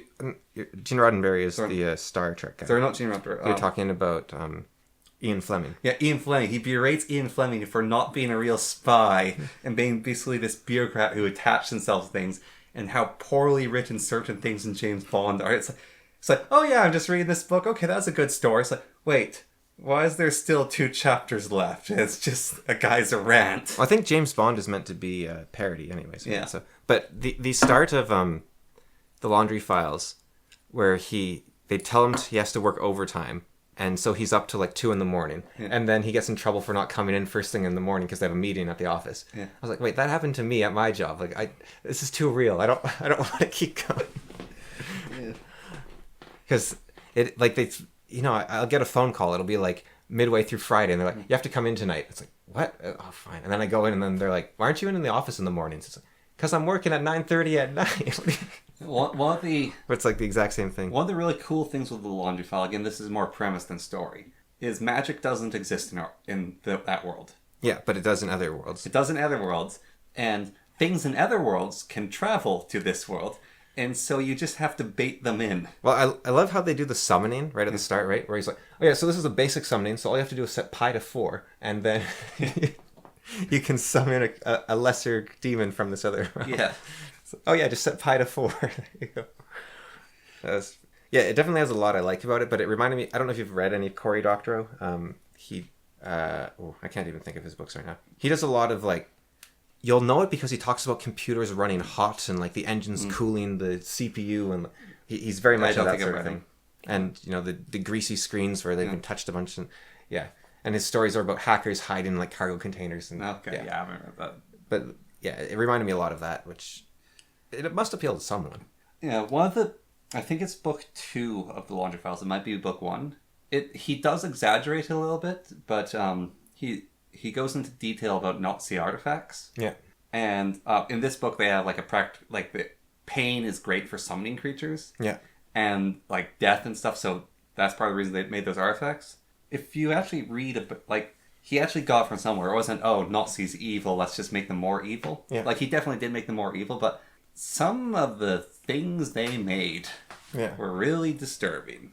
Like they actually did make things out of people's bones and stuff for weird rituals and no, they're definitely doing some funny things. Those wacky Nazis. It comes back to the Nazis are not all fascists are Nazis. The Nazis were like mystics. Yeah, they're mystic fascists. Yeah, much. What? I didn't say anything. I don't even know what you're going to say. Yeah, and I didn't say it, did I? Yeah. Okay. Yeah. Well, I was just going to bring up my First Nation Nazi comparison. Oh. You could argue, right? Aristotle, golden mean, that halfway between 0 and Nazi is the golden mean of the First Nation, one with the land. I don't believe in the one with the land. Well, I know, because you're wrong, right? So that First Nation elder I was talking to you about, right? I was telling her about our argument where you said that you need to like give your foreskin to the government or something, right? So to be clear, that was me trying to figure out how to fix democracy because I don't like democracy. Right. So she was talking about when because she was in charge of writing the self-government charter for her First Nation. Yeah. And she was saying she was about 20 when she was given the job. So she was told, do this. And she was like, what? How am I supposed to do this? Right. So she went to her elders and she said, how do we create self-governance? Like, what is self-governance? Right.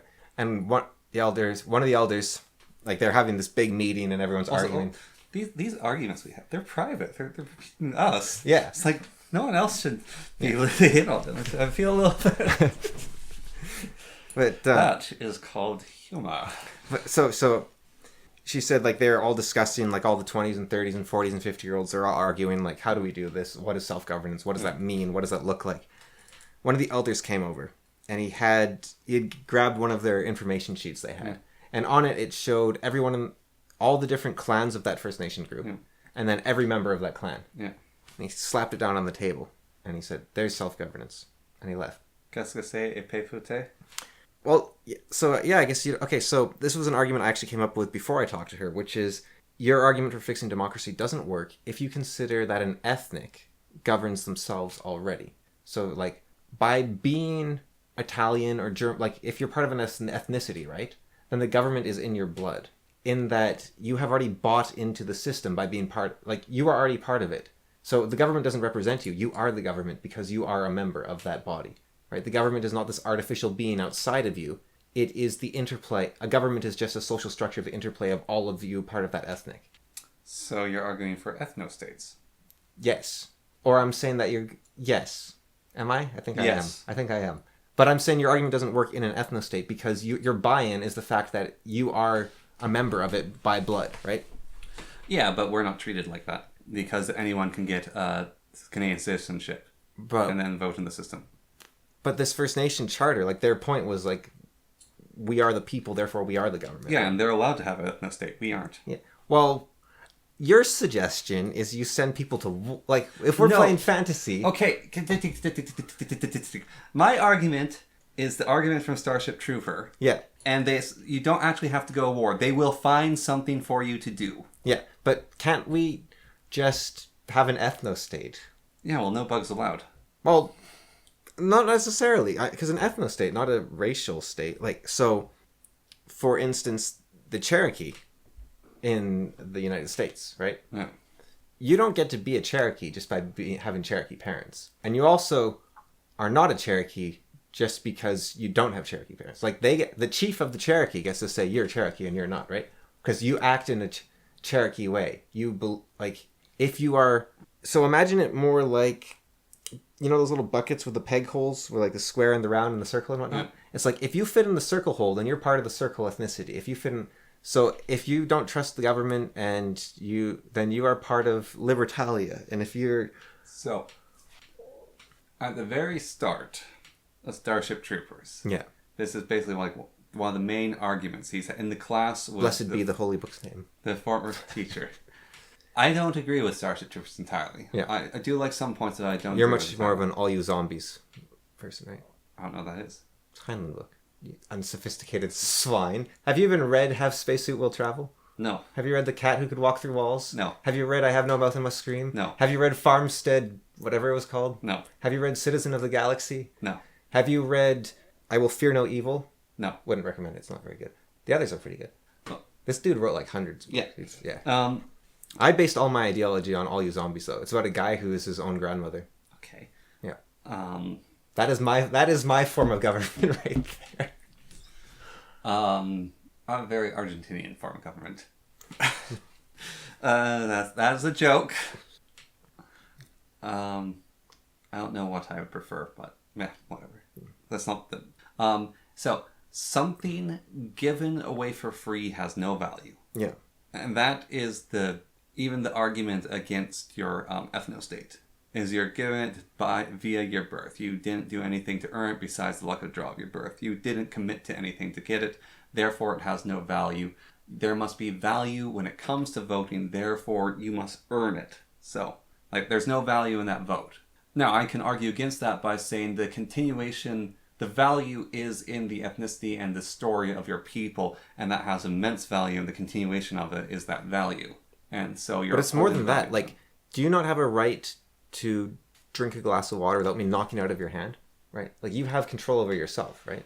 Yeah. So you are the one who chooses how you are governed. Yeah, but you knocking that out of my hand is an affront to me because I earned that glass of water. That's an affront because I have taken yourself from you, right? You've taken something from me. You are imbued with the power of your place in the universe. Gravity doesn't have to give its foreskin to the government in order to be gravity. Yeah, well, government is not natural. Unless it's an ethnic government. Even then, I disagree.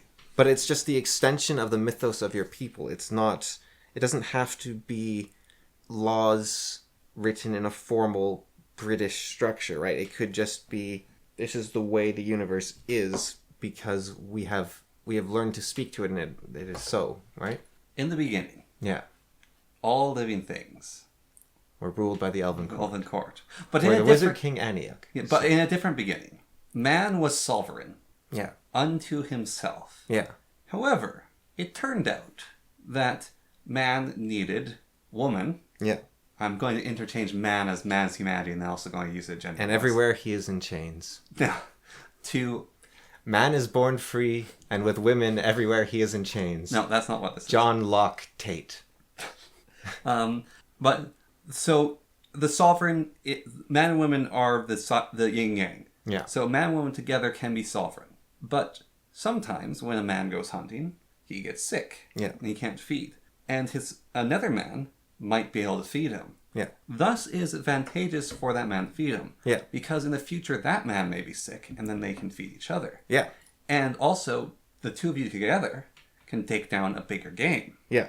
And so it progressed to small groups and gatherings of people in groups, clans, tribes. Yeah. Usually family units related in some way or other. But from the milieu, 3 archetypes of man arose. It is the artisan, the storyteller, and the leader. The leader is what helped organize people. They directed people to do things. They held the tribe together. They had a very important role. They had a job to do. And sometimes it got corrupted. The storyteller made paintings. They told stories about why the reasons happened. And quite often, the leader used the storyteller to help influence his power. And they support each other. Sometimes they're the same person. The artisan is someone who's very important in society for a different reason than these two. Which is, everyone knows how to make spears. But the artisan spear is far better. And so you should, instead of taking your artisan hunting with you, because it's dangerous to lose him, you should have him devoted to making spears and bows and the like. Then, one day, an artisan found crops. They'd eaten crops before, they'd harvest them, but he found out if I cut them and throw them in the ground, they grow into plants. Many artisans actually found this at the same time. This technology repeats itself. And this knowledge spread from him. And they found out that instead of hunting in massive groups to ensure you could get food, you can instead, as an individual, by yourself, work for 8 weeks and feed yourself for a year. So it didn't matter if you got sick because you had food. And then, again, wife, family comes along. So together you have to work a little bit longer. But even then, it is less than half a year you have to work. And with that, the tribe was destroyed because you no longer need people to hunt with you. And man was sovereign again. But then, an artisan made a pot because he had so much spare time. And he's really good at making pots. And another one made a grain silo better than the other grain silos. And another one made clothing that was far better than any others. And people wanted that. And so the artisan realized that instead of spending time cutting up the grain and farming, he could instead devote all his time to trading the things he made. And so then people devoted all their time to farming. And they lived near artisans who made things they wanted. And then the leaders showed up because there's large groups of people and they need to be organized. And the storytellers showed up because people need stories. And then again, kingdoms arose and formed. And time progresses yet further still. And the storytellers get more power and the leaders get more power. And a lot of the power is derived from the stories. And only the leaders and the storytellers have the stories. But a printing press is made. And it can print the stories without the need of the storyteller. And so these stories are spread. And again, so much power is lost. And time moves forward still. And the farmers, the people who are the milieu, they are not an artisan, but they do a little bit of artisanry, they do a little bit of storytelling, they even do a little bit of leadership, but their main thing is producing food. And there are many of them. They are oversaturated in the amount of people they are. And then 60% of them die. And the skills they have become incredibly important. And they become slightly more sovereign. And these are just but snippets of this throughout time, of the creation of sovereignty of man, and then the reforming of the group, the leaders coming in, the storytellers coming in, the artisans, again, are kind of separate but entangled in this group. But doesn't it sound then like the leaders have stolen the power from the farmers, and then they're demanding even more with the sacrifice? No, the leader is needed when people need to be together. But people don't always need to be together. Then what right does the leader have to demand the sacrifice simply because they aren't the ones supporting society? Like, the farmers are already keeping society going. The leader stops society from becoming anarchy because... It sounds like a big pyramid scheme to me, you know? It is. Like, can you... And one of the things that happens sometimes is the leader is absolutely desperate to get as much power as he can, and they're desperate to tell people they're more needed than they are. Because one of the most terrifying things for a leader is... Being a leader is nice. You organize people. It's stressful. Like, it's a hard job, but it's a good job. It's a safe job. You have a lot of power. People who like power will have that. But the thing that you're terrified of as a leader is someone figuring out agriculture. because then you're not needed anymore. And so there's a book about, not this cycle in particular that I described, but the cycle in general of the swing back and forth from sovereignty to tyranny between the two and the battle for it. And one of the things you'll do as a leader is you'll damn well try your best to convince people that you are needed. Is it the Dictator's Handbook you're talking about? Or? No, it's a book written by an economist. And it's basically talking about the internet is the next printing press. We just have to get there. But where does your your forced buy-in come in? Because it seems like the leaders are demanding more rather than... Like, it sounds like the farmers, they earn their place just by being, right? But the leaders are the ones that are the parasites on the system. The leaders are useful, but they always covet power because power covers power. Yeah, but why should we give it to them? Like, why do they get demand sacrifice? Because they are making sure we don't kill each other. Yeah, I don't trust their... Yeah, and that's like, can your fair. science explain how the shaman calls lightning down from the sky? That's what the storyteller's for. Yeah. And the storytellers really like the leaders because the leaders give the storyteller power. It's actually like the context when that lady said that was kind of dumb, but it's actually a really good argument in a way, because it's like you have completely lost the ability to explain the shaman calling down lightning with your science, right? But the shaman can call down lightning. You're like, well, no, he can't. I've never. It's like, yeah, he can. So right now, I think what's happening in the world is leadership is people. Everyone is seeing this more and more. Is there's a huge amount of a new technology arising for the sovereignty of the individual. The internet makes it so we can communicate with people. We can produce ridiculously high amounts of food. We are starting to get these... We have the potential of these AI robots that can do a lot of the work that would give humans, again, free time frees people and gives them sovereignty. But they never have it. Yes, because we must do something new. And so the people are terrified of the robots taking everything we have because it's what we're doing.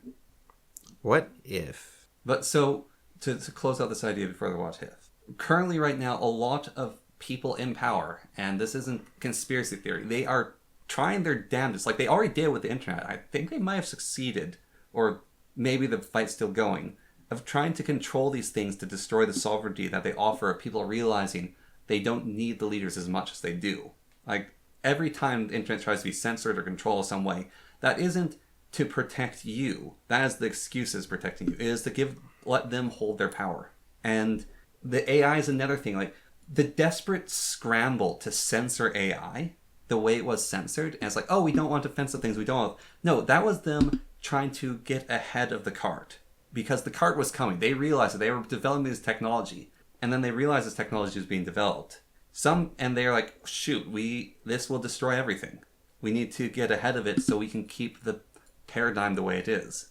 But that was the same case with the printing press. They tried to get it. It didn't work with the printing press. I don't know if it was tried with the agricultural revolution. That's so far back in history. But maybe there was shamans and tribal leaders going, you can't do farming, that's evil. We have to kill you because you can feed everyone by just working by yourself and everyone else just sits around eating bread. No, I see as democracy, right, as the power to the people. So I think maybe your system would be best used on politicians, right? You can't run for office unless you've sacrificed, because you're the leech on the system. You should be a servant or a slave, right? That's a part of the. But I think the people have already earned their place by providing food and whatnot. Like, you can vote. You already earned your place because you're part of the society. You've already got your buy-in. What my statement is getting to is the democracy, the government, is a state in flux, and the sovereignty of democracy is a lie, I think, because it's a government in general. Right, but if the government is your blood, then it doesn't extend past you. It's just your... If the government is your blood, in the case where they had the privilege of the ethnostate as this guy, as their clan, their tribe, is that saying that if I was in that government, I could change something massively. But it is so large and so stratified that myself as an individual probably has very little chance of actually doing anything to Canada as a government, even though it's a democracy. Then is that maybe a sign that it's too big? Yes. Or even, like Moses talked about the perfect form of government, right? In the Bible. It's like, get 10 of your friends, choose one of you to be the leader. Then all the leaders go out and choose one of them to be the leader. And then all those leaders, and do it, 7 times or whatever. And there you go. You have the leader of your people. Like, that's government right there. Boom. Yeah. No, that is a good form of government. There are many forms of government in many different ways. What I want to say here with that is I was trying to conceptualize a way to fix democracy. Yeah. But I see democracy as the lack of sovereignty of individual. Now... But that's like the definition of democracy is like power to the people, right? And that's because it's a government. It is an illusion. And so that I like the honesty of monarchy because it is no illusion. But if what I like the most is what we had but got rid of, which was a democratic monarchy. Well, we still have that. We're a monarchy. But the king gave away all his power. I want... Well, he still has the power. No, he actually sold it at one point because the crown gone to debt. But like the king appoints our leader still and everything. Yeah, but I want, even if it would cause a huge uproar and really piss off a lot of people, I want, let's say Pierre Poilievre is next Prime Minister of Canada. Yeah. Right. And King Charles, is it Charles right now? Yeah. Yeah, King Charles looks at him and goes, "You sloganed too much." Yeah. No, it can't be. Yeah. Do it again. Yeah. I want us to know that the king could do that. Well, Bing did that back in the day, so it can be done. It has been done. Yeah. It didn't work, but... And King Charles could be in the UK and it's like, this has all gotten rather silly. And he caused something ridiculous to happen. Yeah.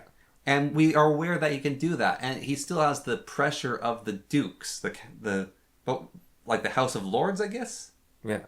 Like, there's still the pressure of the House of Lords.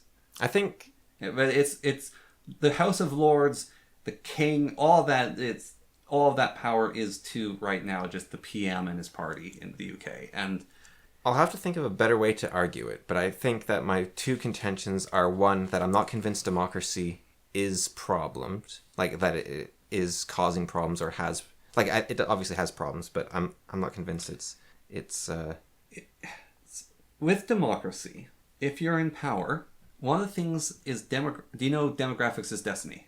I know the saying, yeah. I don't think it's true because I'm not a racist. It's not even about racism. So. Well, okay. I'm not. Okay. No, I'm not a. What would it be? Bigot, I guess technically. Sure, a discriminator. Like a bigot, I think is the technical term. Yeah. Yeah. I would say chauvinist, but chauvinism is... I could be a chauvinist. Because that's the belief your way is the best, right? So that's different. But... So, let's take... Let's take the... No, it's too politically, as we found out earlier. Let's make up a state of the United States. Let's... Marnaway. Okay. Texas. Texas is too divided. The fantasy realm of Texas. No, Marnaway. I'll forget it. Texas. Okay, Texas. Fantasy Texas. Fantasy Texas. So Fantasy Texas has a very specific kind of people there. Yeah. Especially in the States. This is actually perfect States because one of the magical things about the States is you look at the state that is of your mindset, the kind of person you are, and you move to that state. Yeah. So Fantasy Texas has dragons. You like dragons? Yeah. You're going to move to Fantasy Texas. Yeah. So Fantasy Texas has very large sway in the United States. And you are in charge, let's say, because of Fantasy Texas. Yeah. You realize that you have a better chance of staying in power next election if there is more Fantasy Texans. Yeah. And so, you spread Fantasy Texans to the other states. Because Fantasy Texas has such a ridiculously large population. There's still the electoral colleges, which you have to contend with. But it is so ridiculously large that it can lose a significant amount of its population. Yeah. And these people can be put into other states.